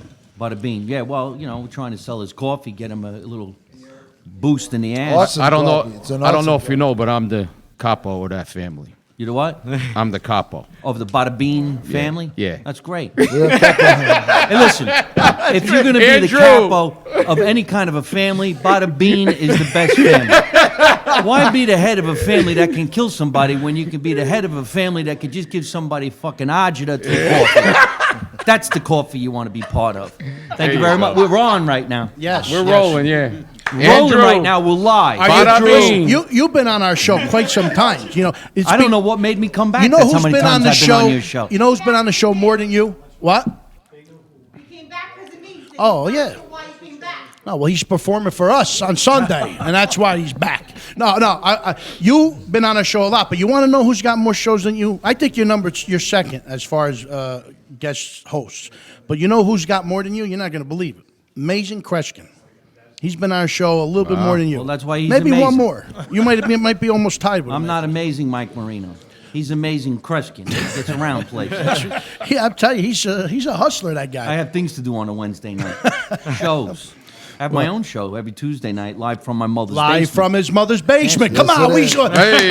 And I tell you, you had Johnny Salami on recently. He was a former. Tommy Salami now is the one of the sponsors from the Hero Kings out of Nutley. He's doing giving- really wait good. a We've minute. been He's sending him sponsoring down- your show. Yeah, He giving you money or sandwiches? money. I don't live on food. Well, I know your refrigerator was full of cheese. That's why. Well, that's now it's because full we of had sub Locatelli. sandwiches. That's right. Hey, listen, let me tell you something. When you have a great sponsor and you're touring the country and you're selling out 2,000-3,000 seats every week, and you get a sponsor to put their logo up on that stage, this could launch your career faster than anything. Absolutely, absolutely. Because then all the radio stations that play you, they want you to sponsor, but you can't get that sponsor. Well, you're a big time comic hustler. You're all over. You perform in Las Vegas. You perform in you perform in L.A. You need California. to watch my show. Somebody makes noise while I'm talking, I shut down the show. I go to commercial break. You come back, they're all full of blood. Do you still live out in California? No. You done out there? I wanted to go back to California, but something happened. Oh, okay. Yeah, it's a pandemic. Shut down Hollywood. Hollywood is screwed. Yeah. You can't, there's none of the clubs, the most powerful clubs in the world, the Laugh Factory, the Comedy Store, the Improv, they're closed. Wow. Like Broadway, closed. Wow. So any stand-up comedian, you can't go to work. What are you going to do? So I got on a plane and I flew to New Jersey. I figured I'll stay here. And at least during the summer, some of the theater shows that I had were moved to outdoor shows. And we got to do them. Nice. I got a couple more outdoor shows like yours. What do you think of the and a few pandemic? others. Huh? What do you think of the pandemic? I think it's a bunch of bullshit. Do It you? better come and go. 'Cause That's I right. got things to do. That's right. Now, I don't mind social distancing. I tell people all the time, we've had social distancing in New Jersey our whole lives. We just called it something different. We called it, get the fuck away from me. And we understand that. Oh, don't be drinking wine while you're laughing. Yeah, because they're going to spit it out Spit and let all it kill over him here. with COVID. COVID wine. Buy a mask. Make Yeah. America Italian again mask. Don't be splashing wine on my Next time you sweatsuit choke, over you'll here. choke right back in your own spit. Oh shit! Yeah, but we did do. You know, I wanted to talk about the history of Italians too, like he was talking about the history of what he knew. Nobody asked me. Oh, I didn't know you knew history. I know the whole thing. What is it? Give us, inform us. Yeah, because they were talking about his show and his whole thing, and how the Italians get disrespected. It's true, because now that I'm home, I went into the attic and I saw some of the toys from back in the day, and G.I. Joe never got his due. A lot of people think G.I. Joe was a soldier in the army. He was Italian. His name was G.I. Giovanni. He was a wise guy. He was the head of the 5 families. He pulled his string. He told you where to go. So G.I. Giovanni, his brother G.I. Joey, downtown Ronnie from the Bronx. He did their taxes. He was Jewish. He was nice. He had a little gumata named was Barbie doll. He hit that. Told Ken to go fuck himself. No, he never talked to Ken. He didn't like Ken. Once in a while he straightened him out, but you can't straighten out Ken, you know what I mean? We can straighten Kenny out. You let me do the drugs, tough guy. $100,000 you get Seinfeld, some macaroni you get me. That's right. You Sons never of met our bitches. 2 new. You met everybody else here, but these are our 2 new guys. We got Joey Cat and Angelo at We Cheddar. were just made, you know. Legendary guys. We were just made. Made men. That's right. We made them, and we brought them in the back room and we made them. Had to go like this, look. Yeah. The papers just lit them up. But My mother made me once. Know what she made me? Macaroni meatballs every Sunday. I miss my mother. My mother was in a mob. She stopped everybody from eating. 2 o'clock, that's it. This is it. This is the last time I'm cooking. Are you She running got it- that from the Jesus. Jesus said, this is it. This is the Last Supper. That's why he had his friend come over and paint that picture. He said, do me a favor, paint a picture, because I ain't doing this no more. This is the Last Supper. Oh, my God. They ain't going to forget this night, because it's going to be up on the wall. He knew. I what's your wanted to question? ask you: are you running the for history? president in 2020? I've been running since 22. I'm running now in 2020. There you Marino, go. Look at that. See 2020. that? He's running for president. Mike Marino running for president. And you don't even have to vote for me. You don't mail in a ballot. You don't show up. You give me some subscriptions to my YouTube channel. If I get some subscriptions, I'll keep on running. I'm I already got subscribed. my Marino 2024 shirts made. Already? Yeah, I don't plan on winning. Not this month. I'd make a great president. I've been thinking about all of this stuff. In fact, the new video's coming out just now. It's going on to win. I bet you any money this goes viral. It's me and my father talking about how to debate. Really? Yeah, and I go like this. This is how you debate. If you're married and your wife wants to debate with you, you keep your mouth shut. Done. That's it. That's it. That's how you debate. What do you want to do? Nothing. Perfect. Done. Debate. Mike Marino, New Jersey bad boy of comedy. You know, they can't really. Hot mix. You don't remember that? I got to be honest with you. I don't remember He's going that. back to KTU. Come on, you don't remember that? I don't remember the way you do it. Maybe they did it better. should go like, You keep choking like that, we're going to have to call a fireman to give you some mouth to mouth. It's San Dandoni. We're going to need you. Dandoni. Your moment with Oh, where's Freddie. Artie? Oh, okay. I guess maybe he's doing a reading. This We is got one of the Artie. greatest talk shows. They lose their people, and they ask the other people where their people went. Where's my guest? He's in the hall eating. Ah, perfect. Does he know we're almost done? No, he's our psychic. He comes in every time. Well, how come he didn't know it was his turn? That's What kind of a psychic is he? Because he's in deep thought right I used now. to be an Italian psychic. I had a Uno deck. You ain't gonna make it. Pay me. I just made that up. That's very funny. That's a good one. That is a good That's one. very fun. Is that how you do your jokes? You just make them up as you go? Yeah, obviously. Do you write them down? Every time I write something, I can't get it out.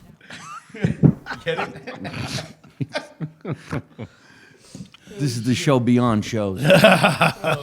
This is our 200 show. This is our 200 show, and we're here with New Jersey bad boy of comedy. Do it! Hey, how so? Now, real quick, I just want to mention, over the last 7 years we've been doing this show, we've been in 2 different studios, and maybe a third next year. But there's a few people we do want to remember that were always dear to us, that Mike might know a few, well, you know a few. Cha-Cha, John Cha-Cha Garcia, Vinny Vella, Randy DiOrio, Pete Michaels, Jeff Fat Rat Bastard, Pete DiLorenzo, Big Ange, Ronnie Giles, Violet, who was it was Denise Nickerson. She was Violet on Willy Wonka, and Fran McGee of Goodfellas. I'm sure I may have missed a few, but those are the ones I can remember. And you know, we what's that? Ventriloquist. That's Pete Michaels. Pete Michaels, yeah. I wrote it down. See, Mike.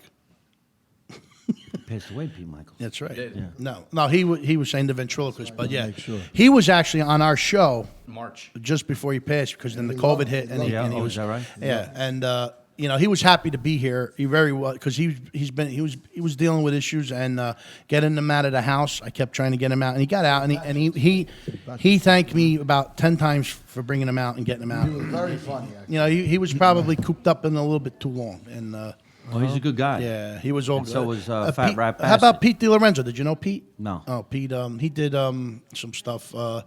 But yeah, Ronnie Giles, all these guys, Denise Nickerson and Cha-Cha and Vinny Vella, Randy DiOrio, all people that I just wanted to mention because they were a big part of our lives at one time, and they're no longer with us. And my job is to just make sure we remember everybody. And those It's were great that you mentioned their names.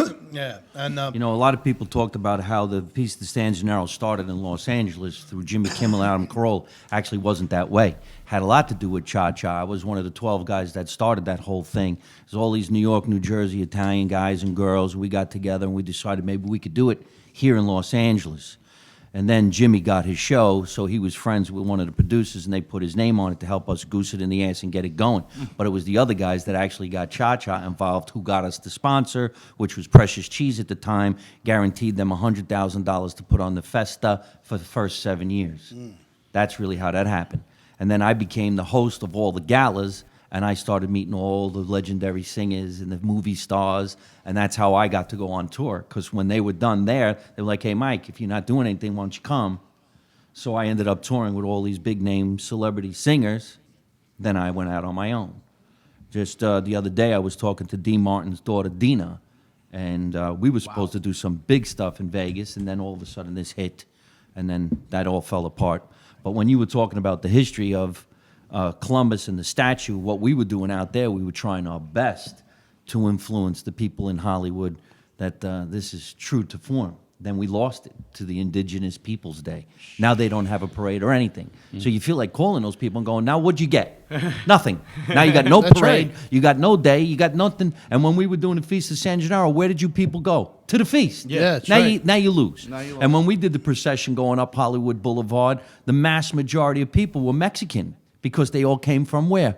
The same parish. That's it was it. all about the church and being Catholic. Yep. Right. So, Yeah, no, but you're- everybody got so upset for so stupid That's reasons. stupid. Italians know how to have a good time. Let's face it. We have feast over everything. Saints, Yeah. bacala, feast of wine. Porky We have mousse. flower feast. We have town feast. Moussi We pork. have history feast, cultural months. I mean, it don't stop. We have a feast about everything. Blueberries if it's in a town and area where there's all the time. I'm serious. And all you do is take away a parade, a fun parade. It's fun. You know, something The that's- kids come. Now, what do you do? Correct. What do you do? You took it away. Now, what do you do? Nothing. Actually, the but you first- want to know something? They took it away, but I bet you there's still Italians out there that still celebrate the day somewhere else and have a good time. Yeah, they do. That's what They'll I'm find saying. a smaller place and That's they'll right. go and it's like what we're going to do here. We're going to find a smaller place and you go and you have some fun. That's they right. tried to That's get rid of the statue of Columbus in my little hometown of Scotch Plains. But there's an Italian-American club that's very, very old, and they've been around a long time. And we did our little protest. And when we did the protest, everybody had to talk, and then they lost. So that statue That's right. stays. That's right. Perfect. Because a lot of those kids, they don't really even know the history of what the hell they're talking about anyway. Right. Plus, Well, I know how to throw some humor into that because humor can break people down. So I just went up there and said, okay, if you don't want a statue of Columbus, why don't we say we just put up Frankenstein?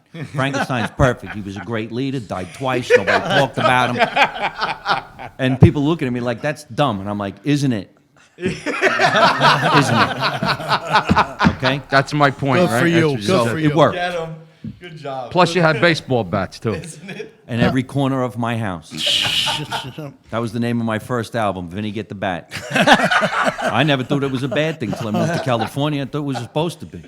My father told me when I was 16 years old, here's the keys to your car, good luck, here's a baseball bat, keep it in the front seat, protection. But if the cop pulls you over, make sure you say you're on your way to softball. So I got pulled over by a cop once, and he said, what's with the softball bat? And I said, I'm on my way to softball. And he said, well, why is your softball bat cut in half with a metal rod down the center? And I said, well, I'm on the remedial team. I'm not that good. That's the way you're supposed to live. I still got it in the car. Me, too. I'm still trying to play softball. But you know what it is? No, it's not gonna happen. No, you know what I think? I get it. So I'm from Newark, and I'm in Newark a lot. And they took away the big famous Newark statue in the town, in the area of Newark where I lived. And I noticed there's not a lot of Italians there anymore. And I said, look, years ago there were a lot of Italians here, and Right. we would fight for this. They're not here no more. There's nobody even stand up for it anymore. Nobody lives there no more. Right. Just take the statue and go bring it where it's appreciated somewhere else, and it'll end the problem. These people won't demolish it, and now you bring it to your town like you. Yeah, why not? And nobody else who's going to touch it, because and that's why Scotch Plains they didn't touch it, because you had a big Italian American club. Well, the real thing is it's supposed to be illegal to touch anything that don't belong to you. That's right. Yeah. So let's start with that. That's right. If you want to take it down, was you go the law through the we right knew, track. right? That's right. The law But we you all don't grew go up with, challenge right. that. And whatever, don't get me started. Yeah, I know. I'm a strong believer in an eye for an eye, a tooth for tooth. You throw something at me, I'm throwing something bigger right back at you. Listen, you got the best guy right next to you. Listen, you got Biagio, you got the Doc, you got me. You ever got to get into I told you on the way here, you didn't want to go through. Well, Patterson. no, I didn't want to go I through said, that. look, you got a problem, you call us, and Yeah. we'll pause the show. We'll come down there straight into that. Imagine that conversation. I'm on the corner of Maine and Patterson. I'm surrounded. What happened? Hello? And we'll be there. Trust me. Well, a lot of people don't realize this, but there is a verse in the Bible that Jesus tells his 12 apostles. He goes, he sends them out, and he says, make sure you have your purse with your food, your stuff like that. I'm paraphrasing. He says, and if you don't have one, he says, sell your cloak and buy a sword. He said that. Okay? So he told his apostles to go buy a sword. Now, what do you use a sword for? Protection. Protection. So, yeah, get that baseball bat, keep it in your car. That's right. That's right. And, But we need to bring humor to the world, and that's why I think I would make a great president. I wanted to be part of the debates. I couldn't wait. I wanted to have them ask me questions, and I'd be like, I'll get back to you tomorrow. What's wrong with that? I got to think on that. They never say that. And I would never make fun of the other people. I just say what I'm going to do. Yeah. I'm going to get together with everybody. We're going to start getting rid of some signs of my own, like the one at the airport. If you see something, say something. Get rid of that. You keep your mouth shut. What are you, a rat? That's the sign you get rid of. You fucking rat. tell you, Artie must be doing some reading, huh? Who? Artie Hoffman, our psychic. Oh, well, hey. He must be doing their reading. He might be. He's No, he's a psychic. He knows now. Listen, Sound he's good, one Artie. of the top guys. I'm telling you, he's that good. Oh, yeah? We wouldn't bring him in here if he wasn't good. He blew his mind away, and he wasn't really a big. He was listening. I said, "Don't." I don't know. He was dead on. I would like that. I would like some. I've never my whole life. Sometimes you get nervous. You don't want to know. Well, no, only because Does like that the make whole, sense? Just because of our culture, though, and traditions. My Right. mom. Well, my obviously lord, never well, exactly. Never believed in that. But That's no good. I've never been ripped. Like no one's ever. What the fuck is there? That's saying? why I always pushed it away, You're Italian. too. You're gonna need a lot of pasta in your life, and you're probably gonna. I don't know. I just hope his reading is good, because if it's bad and things bad happen, Oh, my God. we're never going to hear from him again. You mean he's outside giving somebody a reading? Yeah. Oh. I think. He goes Who's he live giving like you to? go live on If he on feels Facebook. something, he And may come do it to you too, Mike. He's gonna say, "I'm getting vibes." and listen, I he'll- have a feeling that you're running for 2024. He only brings up That's what he's going to say. No, I don't. He know. doesn't bring up negative? No. Oh, I never knew. He's Then a really might. good guy. definitely not gonna read You know, me. there's a lot of people with problems in their lives, and He's and, good. And He's gonna pick it he's a Very life calm. coach. It's all that stuff. But people sometimes need to rely on that. He told those two guys that we had on the show, remember, he right. said you're going to run into a couple of camels? Yep. Yeah. Yeah, Here he is, he's and a coming couple now. of days later, they saw two camels on the back of a truck. Yeah, he's like, why would I say camel? And they ran into him. There he is, Artie Hoffman. Hey. Our official psych. We were just talking. I was saying, I'm assuming you were doing a reading. Ringing. I said I better get See back that? in the building. You see? No. But I said, you must have been doing a reading. Huh? Were you doing a reading? I was. Oh, I was helping him out. And I said, I hope it was good because then if not, we're never going to see him. Best, I said. I was helping the guy. I was helping Al as far as his connections, as far as so he could get money for his project. And I have a nephew who's an executive producer of a major film industry. Oh. So I was talking to him about it, and I said I'm going to try to do what I can. Oh, to that's help great. him out. You're, So, I'm telling you, I'm glad to see you back. I'm you know, really- so yeah, I'm happy to be here with you Yes, guys. I Artie can feel Hoffman. the love in the air. Wait, did I miss any jokes? No, no. Oh, okay. he still didn't Because you're say, going to have to say it all over I again. didn't No, say shit. we didn't have him say anything still. He's still quiet over there. He's on the payroll. He's on the payroll. No, seriously. What was that? Sounded like Rocky, yeah. Sounded like Eye of the Tiger. I had to Eye of the Did you Tiger, predict right? he was going to play that? So welcome back. How you been Thank you. lately? Thank God everything's been going well. Like, you know, the party's kind of sizzled out a little bit because of it. I mean, I still do a few parties here and there.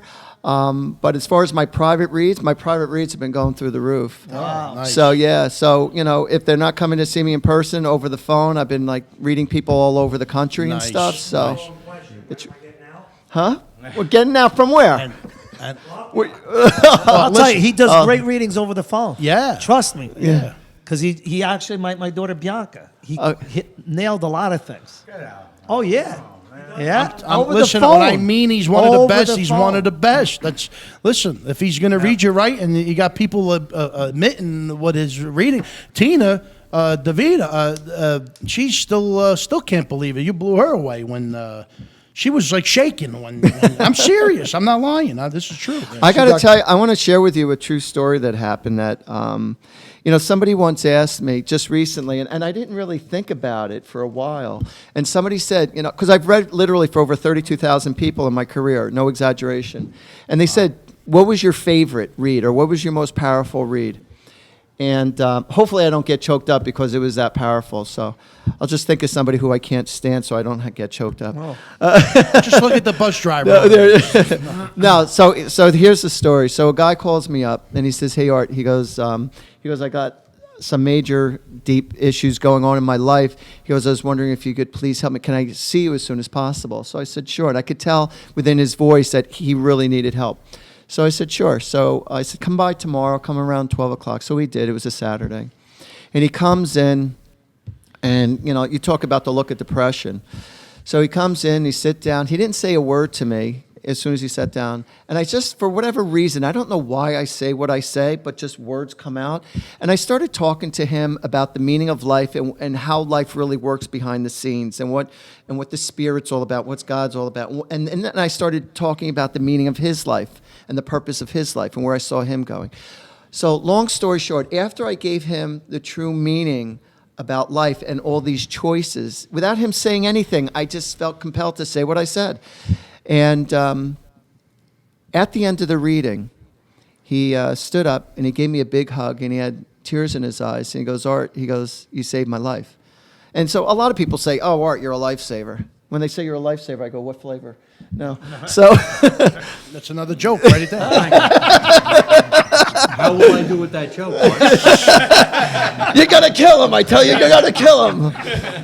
So he said, "No, Art." He says, "You're a lifesaver." He goes, "I wrote a suicide note." He says, "I was going to kill myself tomorrow morning." He says, "Because of you." He goes, "I don't want to do that anymore." Wow. He goes, "You changed my whole perception of my life and life itself, and you gave me hope." And he goes, "I want to thank you literally for saving my That's life." right. That's. So that was, out of all of them, that was the most powerful. Yeah, that's what I was trying to explain to Mike because I don't think Mike's a big believer in psychics. Are you?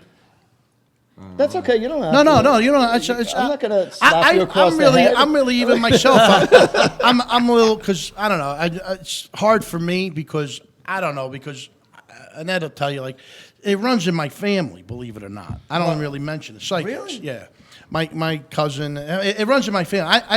I get Intuition. no lie. I get Did things he in just my say a lot of people in his family have the runs? no. Is that, No, is they that- see a lot of people in my No. family see the See the things. future and stuff, yeah. yeah. No, it's true. the strong And intuition I thing, yeah. there's been times in my life where things have popped into my head and have happened right in front of my eyes. And I you know, like I'm not hard to believe. Let in me a lot ask of you this. Let me ask you this. So whether it be you or one of your family members, do any of them get dreams where they come true? Premonitions within your dreams?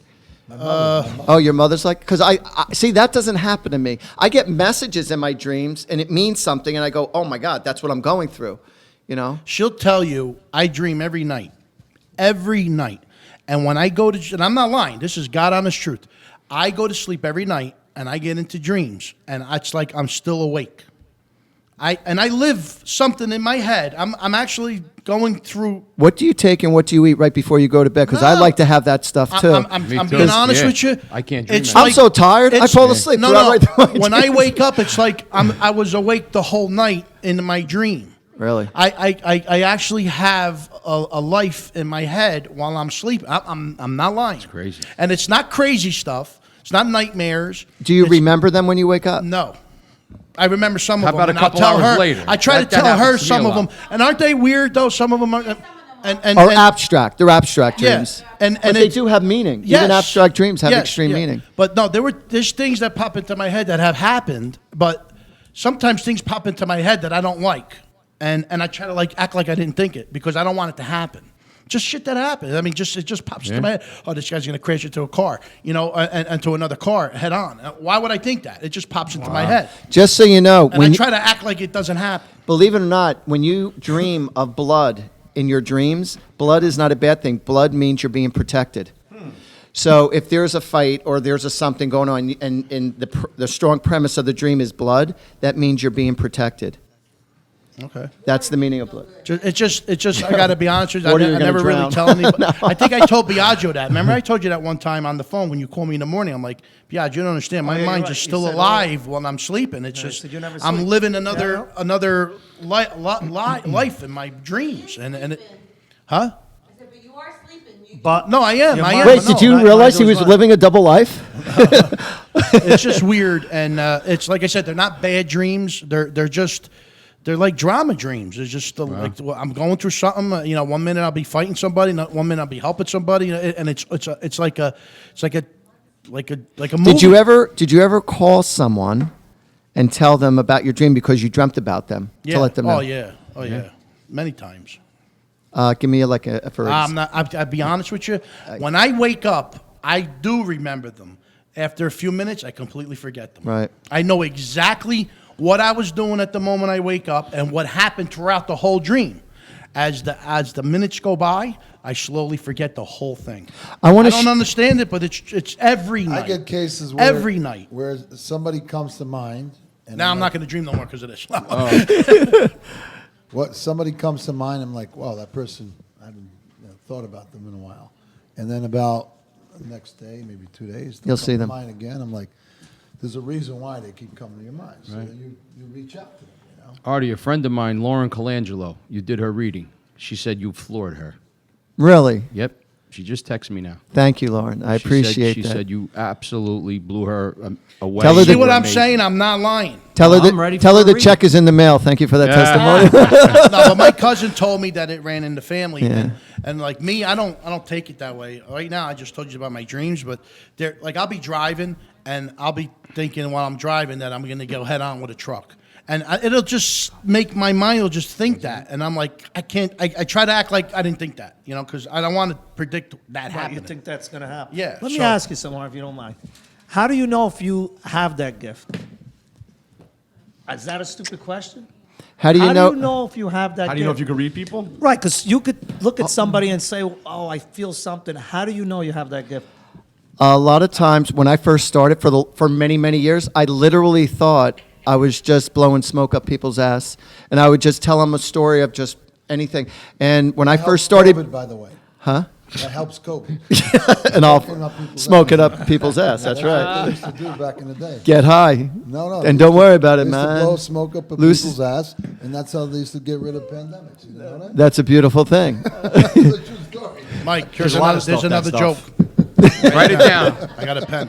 I'll write it for you. But I List them all out on Sunday. what I want to say, it's interesting that you're saying that because there's something I want to say. Now, there are people, anyone who's listening right now, there's lots of people who do get premonitions or they get these psychic visions, but they're afraid to tell other people.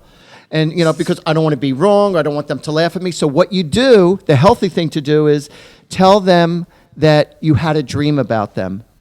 Take it for what it's worth. It was just a dream. I mean, reality to you, it was a premonition or I felt this or whatever. But if you tell somebody it's a dream, whether they believe in you or not, everyone knows what a dream is. Right. So you could just say that. And that's the easiest way to get out when you have a premonition about to say, I had a dream. Even if it wasn't a dream. Artie, I have a question for you. Wait, 2 seconds, Okay, 2 seconds. go I ahead. just want to answer his question. Go He ahead. says, how do you know if you have the gift? When it consistently happens,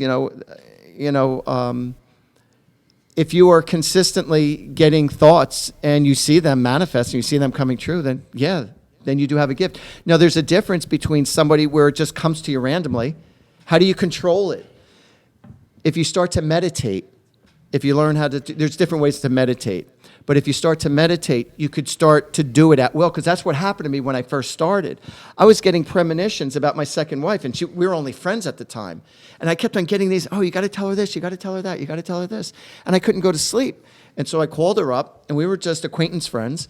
And I just said to her, I said, hey, Kath, I said, I got these messages for you. It's none of my business. I haven't spoken to her in months. I said, it's none of my business. Do you want me to tell you what I saw, yes or no? Because it's none of my business. She says, no, go for it. So I'm talking to her for about 10 minutes over the phone.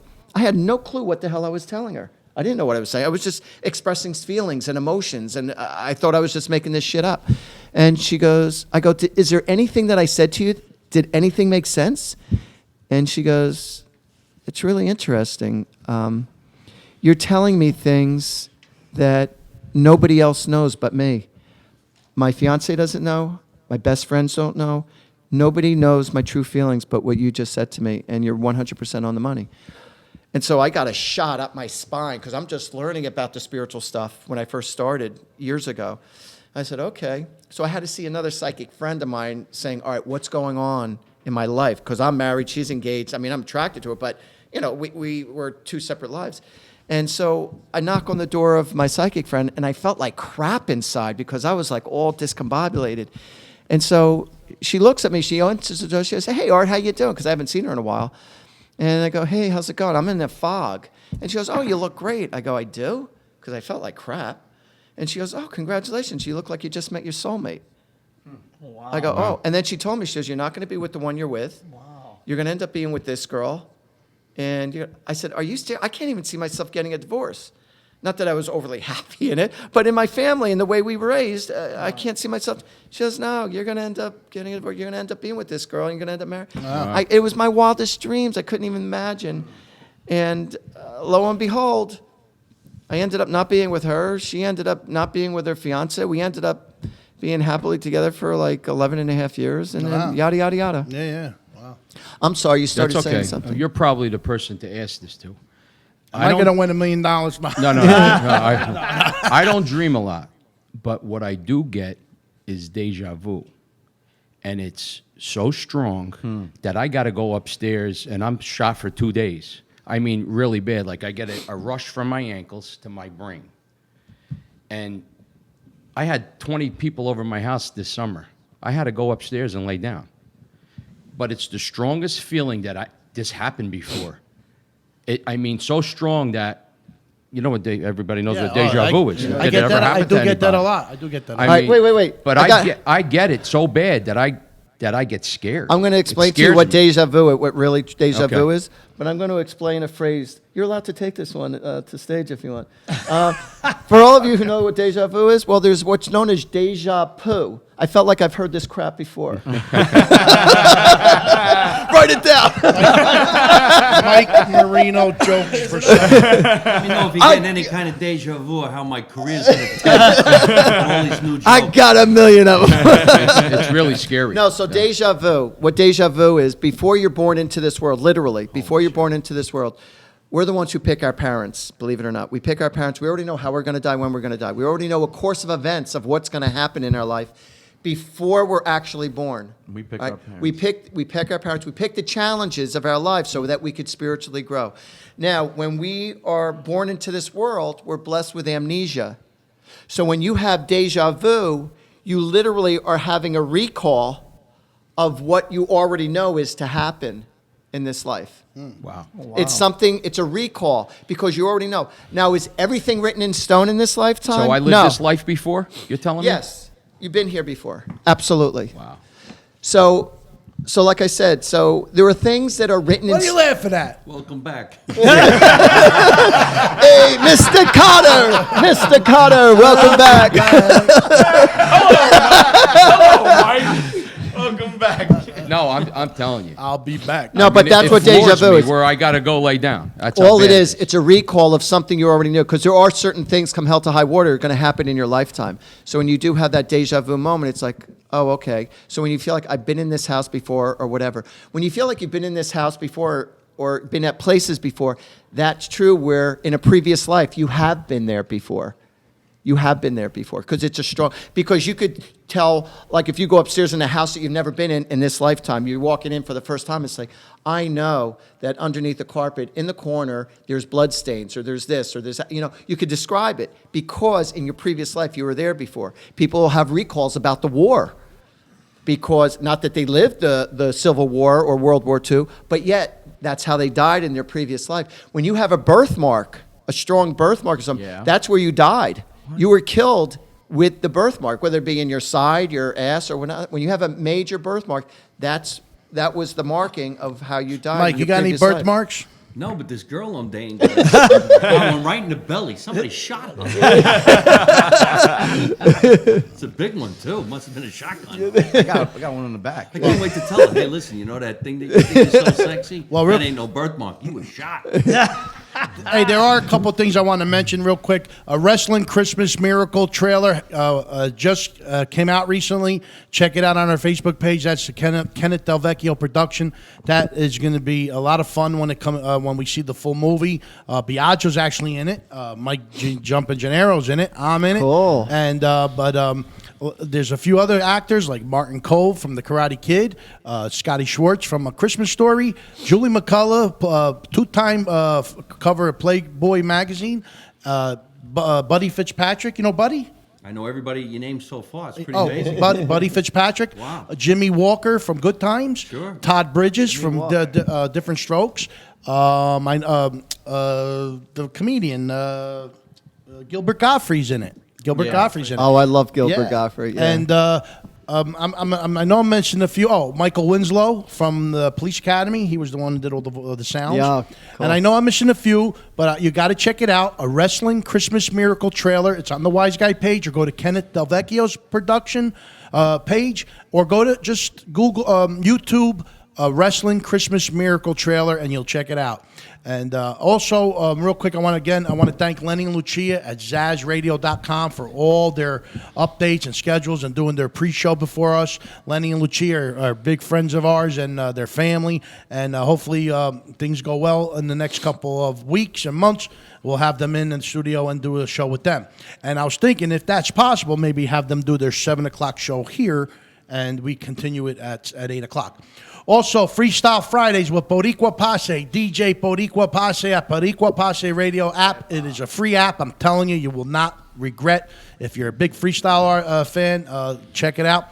And now Bada Bean Coffee was at the Belmont doing a photo shoot. Andrew Adelman and the Wise Guys from New Jersey and New York were all there. You want to just give us a just quick thing about that? Yeah, let me tell you something. It was a pleasure to see all of our people there. Nicky Petito, Joey Cat. We saw Peter Guardio. Andrew, you set up a really nice setup. It was very nostalgic for us to be at the Belmont, where our roots are from back in the day. And was a And lot I of think fun. I think we're gonna do our next specialty video. I think if Joe takes care of this, at the Belmont and their chicken Savoy. I'll call Jimmy. Yep. How about that? I will call You know? Jimmy. Yes, we'll And do it. just so anybody who knows the Belmont is, when we were friends with Big Good Ange guy. and Big Ange was alive and we were like doing things with her and she would call in every now and then to see how we were doing. We finally did a wine signing with her wine. And the very first thing I asked her is, when you come in to do the wine signing, where do you want to go eat? We were going to take her out to eat, her and her posse. And the first thing she said was, the Belmont, she said. Belmont. And I said, well, she don't like the chicken Savoy, though. She didn't like the chicken Savoy. She wanted to go there for the gavadillos and pot cheese. There you go. All right, so that's the Belmont. We're going to hopefully expose their chicken Savoy soon. Also, Nicky Voices, he's not here tonight. He was doing a movie shoot out in New York. Pizza Bagel Comedy Night on September 25th. We went there at Tiff's Comedy Club. It was a great night. You ever perform at Tiff's? Bob Levy and them guys, they did a great job, and I just wanted to mention them. We did a nice night with them, and Mike was there, Jumpin' Gennaro, Francesca, my girlfriend Annette. We had a great time, great comics, and they're really doing a lot of work there outdoors, trying to at least move things around. Mike, Give it a chance. yeah, I mean, We gotta do something. do you see a better improvement in New Jersey with the comedy outdoors? In New Jersey, yeah. Do you More think- so than any other state. Really? Yeah. So far, yeah. Not New York, forget it. Florida's all right. Well, New York was doing good. What happened? I mean, they did something where Well, the state came back. Right, did they just stop everything? They just again, stopped right? everything Put again. everything that's it, yeah. New Jersey's got to be one of the best states right now. Like Mike said, in Florida. De Blasio. Florida and, opened up a yeah, bunch of clubs, He kind but- of pulled back. Well, there's a no little bit. restrictions A lot in of Florida it. anymore. Right. We lot took of them it. all everything. You So, don't need Mike, face mask, nothing. what do you? I know you have stuff you want to promote before we end. I want you to tell us like where to go as far as your websites. But what are you doing now as far as comedy or movies or I'm commercials? going to ask the psychic. Maybe he can let me know what I'm going to do. Luckily, I've been still doing some small touring, not as big as it was supposed to be. I see him doing some small touring, but not as big as he used to be. Right? And you told me you didn't believe in that. Next Saturday, I'm doing a big TV show. It's called Dry Bar Comedy, and we're filming in Utah. Oh, That channel has millions and millions of viewers. I was supposed to do it in March before the pandemic hit, but they rescheduled it now. Hopefully, they're going to do it in front of a live audience.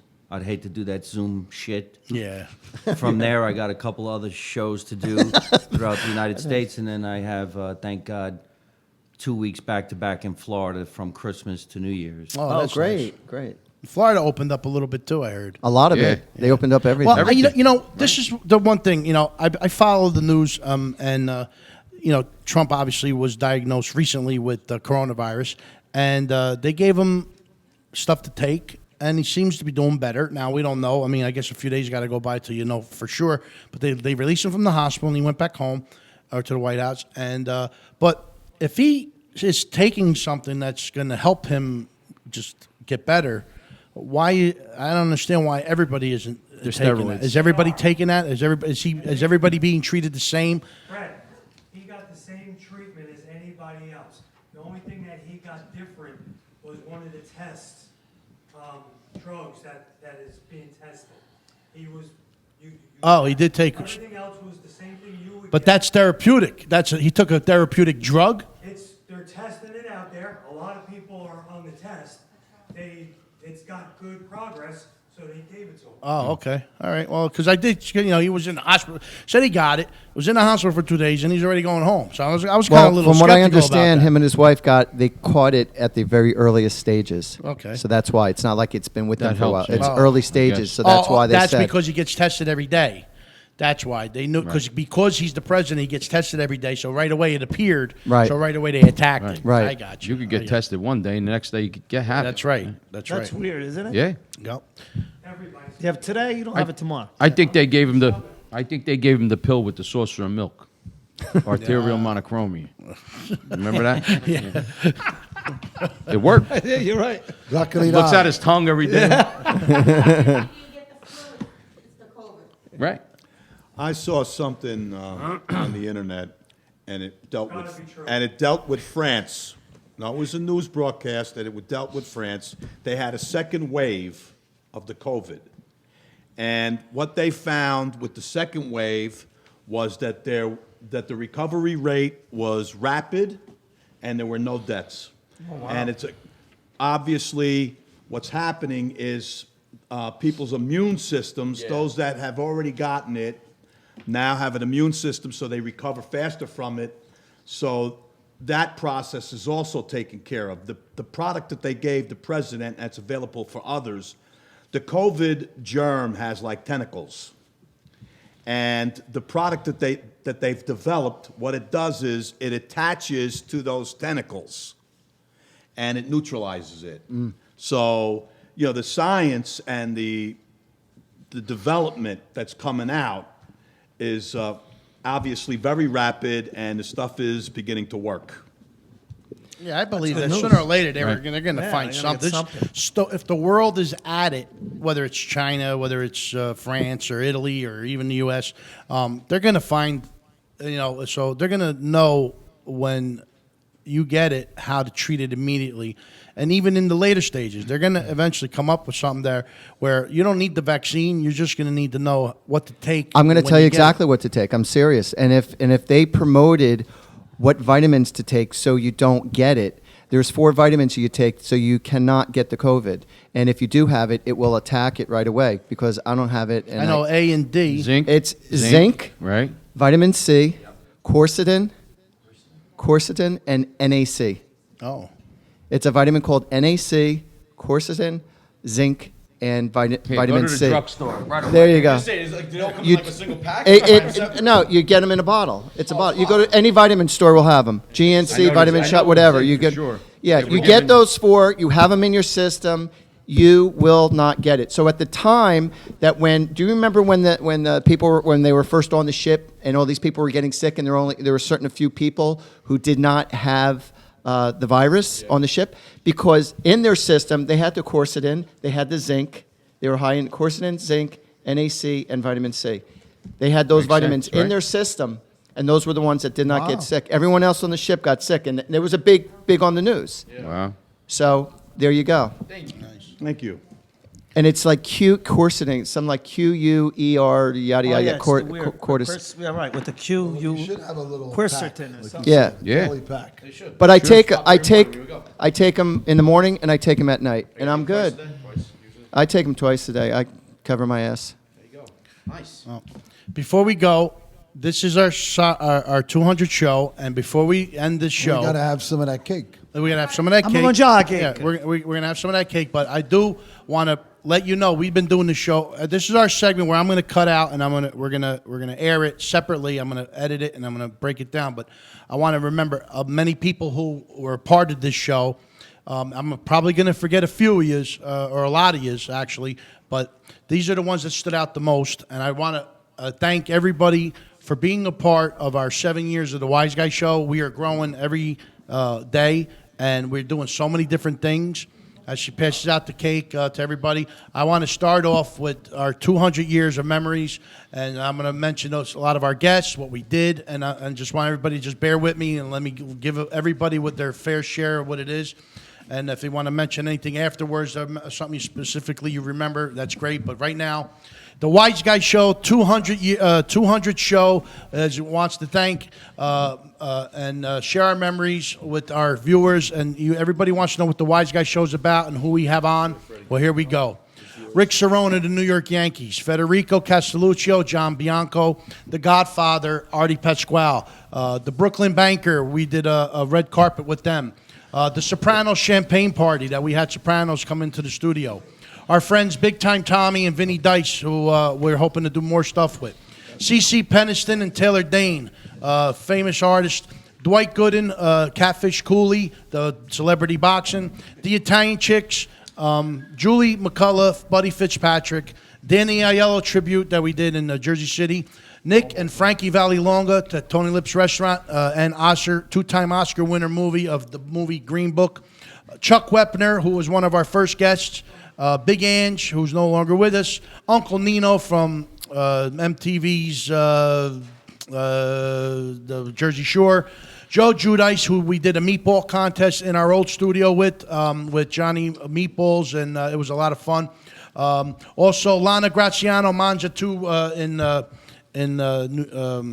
Bradley Beach, New Jersey. We also did a meatball contest there, which we tied. And just so you know, Eddie Trunk, Amish comic, Colin Quinn, Louis Veneria, who you're starting to see more and more coming out. Liz Wheeler from One News. She's the tipping point. She was great. The Bronx Tale. Cool reunion we did. Cool Change, the actual group that sang in Bronx Tale. Terrell Hicks, who played the lead actress. Joe D'Onofrio, Louis Veneria, all friends of ours. Father Evil and the horror cons that we did with Ryan Scott Weber and Bruce. Bruce, he's got two first names, but thank you guys at HorrorCon. The Hoboken International Film Festival, Monmouth Film Festival, Tina DeVito at DeVito Promotions, Deborah Toscano, Nick Christophers, the author, who did a great write-up of us in the past. The Vinny and Carissa show, that was Vinny Vella and Carissa.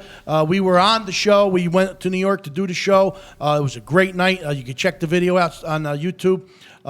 Comedian Bob Nelson, John Marola, Diane Hanna, Peter Gaudio, and the cast of Murdered by the Mob. We did stuff with them. Todd Wharton at Local Talent Connect. We did a Jaws 2 special with all the characters and the kids that were in that movie. Ted Lang from The Love Boat, who was one of the original guests on the original Wiseguyz show. That's right. And the Bad News Bears reunion we did. We did an Animal House reunion. And Richard Karn from Home Improvement. We had all friends of the Wiseguyz show. Christina Scaleri from Chicago Mob Wives. Obviously, Karen Gravano, Ramona Rizzo, I mentioned Big Ange, and the Made in Staten Island crew who came into this studio, and we did a show. They are now Families of the Mafia. They are doing a second season, and we were hoping Karen came in tonight. It was going to be a surprise, but she probably couldn't make it. But Karen and the Wiseguyz, we are working together and doing future stuff. Bernard Kerrick, former police commissioner of New York City, Congressman and Colonel Michael Waltz. You'll see him as a correspondent on Fox News constantly, all on the Wiseguyz show and did great interviews. Mo Vaughn, famous baseball player, the Reverend Bob Levy and his son Dom Levy, who's constantly doing his music videos, and they're great talent. They came in one night with the Warriors. We did a Warriors reunion of Dave Harris and Dorsey Wright. They were all in the studio. Tony Zaragoza, NFL star. Rocco Solano, our official magician. Our cabbie, New York City. Manny Angelada, we've done stuff with him. Manny, you're a great guy. Danny Provenzano, Johnny Special, Glenn DiGirolamo, Tony Cucci, Mario Polite, who we had in the studio, all from The Sopranos. Our freestyle legend, Fascination, who came into studio. And also John Amos. He was in John Amos. People that got to know him. He was the father in Good Times, but he's done other stuff. And the three top characters in Chips: Eric Estrada, Larry Wilcox, and Robert Pine, all called in one night from Los Angeles or California, I should say. I don't know if they were actually in Los Angeles, but we are friends with them. And Eric Estrada, Larry Wilcox, who did a thank you, a birthday salute to me on August 1st. Thank you, guys. And Zach Ward and Scotty Schwartz from the movie A Christmas Story. You guys are good friends of ours, and we're going to do more with you during the holidays once this COVID breaks up. Jim DeLacus and Greg the Hammer Valentine. Great guy, and hopefully he's doing all right. Justina Valentine, Julie Angelina, Fred Rubino, Tommy Gooch, all friends of the past that we were doing stuff with. Amanda Beers from Married with Children, who we became good friends with. I hope she's doing well. Andrew Devoff, Wishmaster. Those of you horror people who love the movie Wishmaster, he was the Wishmaster. And Andrew Devoff, we're going to reach out to him. He's got a beer. We're still waiting to hear from him. Frank Gigante, we did we did anti-bullying. The Wiseguyz Show does a bunch of things. We did anti-bullying. We are anti-bullying. We will stand up for you anywhere, anytime. Reach out to us or even Frank Gigante, who's an ambassador of the show. Vinny Pazienza, Vinny Paz. His new name is Vinny Paz. So for those of you who don't know, call him Vinny Paz. He changed his name. The Pazmanian Devil, legendary boxer. We did holiday specials. Giorgio Cantarini, actor in A Beautiful Life, and also was in Gladiator. Biagio keeps in contact with him. We are still working on the girls, I guess, calling in from the show. My Brilliant Friend. Yep. Mary DeBellis at Hot Night Events, who brought us in to host a show at Club 466 in West Orange. The cover girls were performing that evening. I think Anthony was in the house that night. We had a great time. Chris Lucas from Top Disney and his son Adam Lucas, who's a hustling kid who's doing great right now. He's always he's doing Beetlejuice online. Chiller Theater. When they get back, we always supported and went to Chiller Theater and met tons of friends. Jersey Paranormal Investigators. We teamed up with them to do a live paranormal investigation at the Darres Theater in Boonton, New Jersey. And we're looking to do more of that, again, once COVID breaks up. Our friend Steve Joyner, who always gets his guest. Genevieve Rossi, the horror queen. Richard Grieco. And Max Gale of Barney Miller. He was Wojo Howitz, Detective Wojo Howitz, who called in the show. I want to thank Billy Staples, a friend of ours. Billy Staples, those of you who don't know him, check him out on Facebook. He was a gopher for the New York Yankees in the 70s. He introduced us to some of the greatest baseball players that you could meet. Some names of Ferguson Jenkins, the Hall of Famer, Goose Gossage, another Hall of Famer, Ray Burris, Mark Littell, who gave up the famous home run to Chris Chambliss in the 1976 pennant, Billy Sample, and Bill Naharani, and others. Also, we did a Grease reunion where we had Eddie Deason, who's a friend of the Wiseguyz show and does a shout out to us every now and then. Barry Pearl and Susan Buckner. She called in one day. It was such a great interview. She wanted us to actually take it off, but we told her, don't worry about it, and see, we were right. And Michael Berryman from The Hills Have Eyes. Most of you guys see him. He was a scary character. Just look up The Hills Have Eyes, and he's the scariest character. Right? The original Hills Have That's right. Yeah, the original. That's right. And he was also in Weird Science. But Michael Berryman is a good friend of the show. Back to the Future 2 reunion we did. We also are friends and went to go see Lori Lieberman. Who's Lori Lieberman? The wife of Joe Cali from Saturday Night Fever. They invite us to all their events locally. And we went to go see her in New York, and it was a great time. Sweet Sensation Company B, all freestyle legends. And obviously, I got to mention our good friend from Scarface, Angel Chi-Chi Salazar, who I hope he's doing well. Chi-Chi's a good friend of ours, and we love him to death, and we hope to see him soon. The 13th Hour Horror Attraction up in Wharton, New Jersey. And I also want to thank Pasquale and Mike's family from Wiseguyz Restaurant. Queen Margarita always hosts our shows, but specifically at Wiseguyz Restaurant when we did our Halloween and Christmas specials live outdoors, right on the waterfront. I mean, it was beautiful. You can't get better than that. Lena's Restaurant, we did a live remote with Alus and Federico Castelluccio. Biagio was a guest at the time. We want to thank Chris Kringle, our Santa Claus, who always comes through with all our events.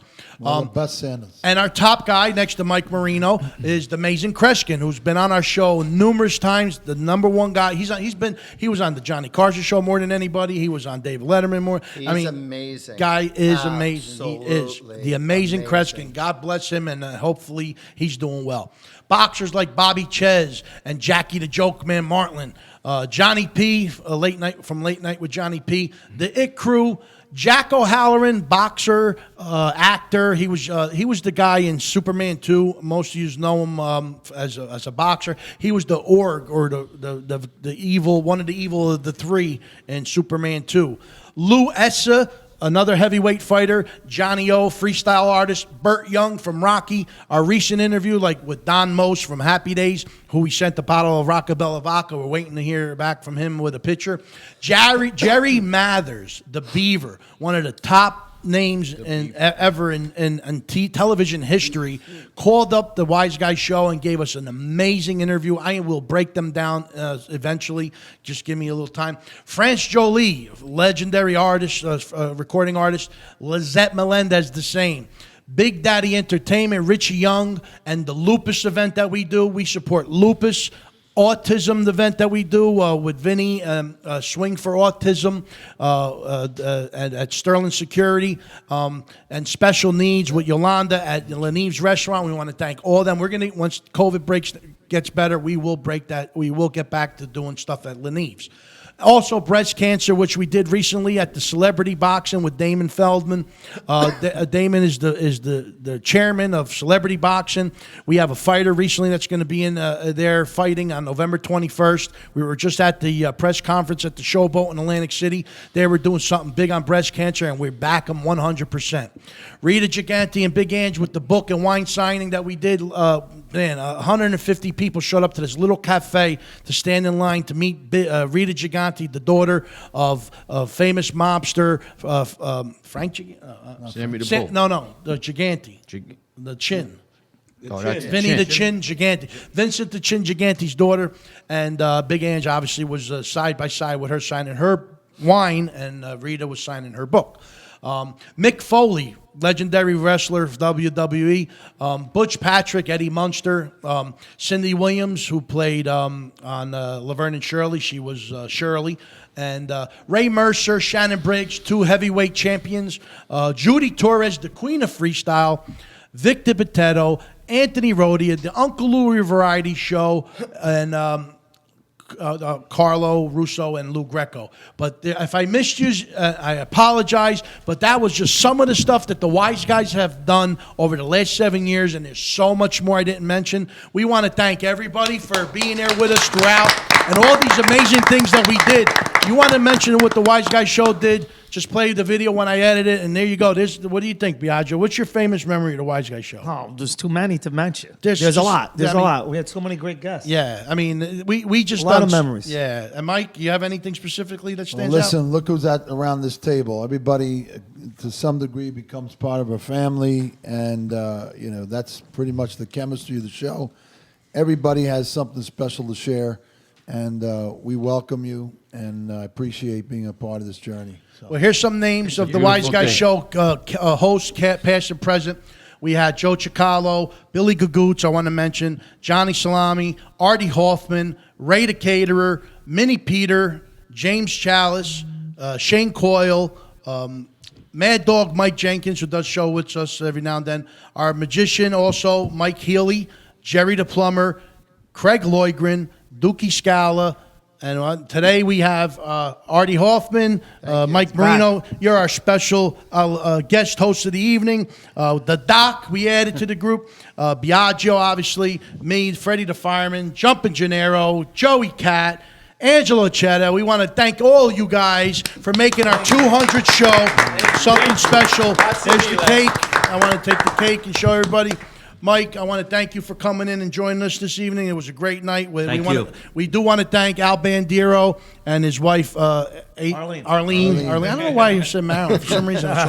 But, Mike, before we leave, websites, anything you want to mention? Everything is at Mike Marino Live or MikeMarino.net.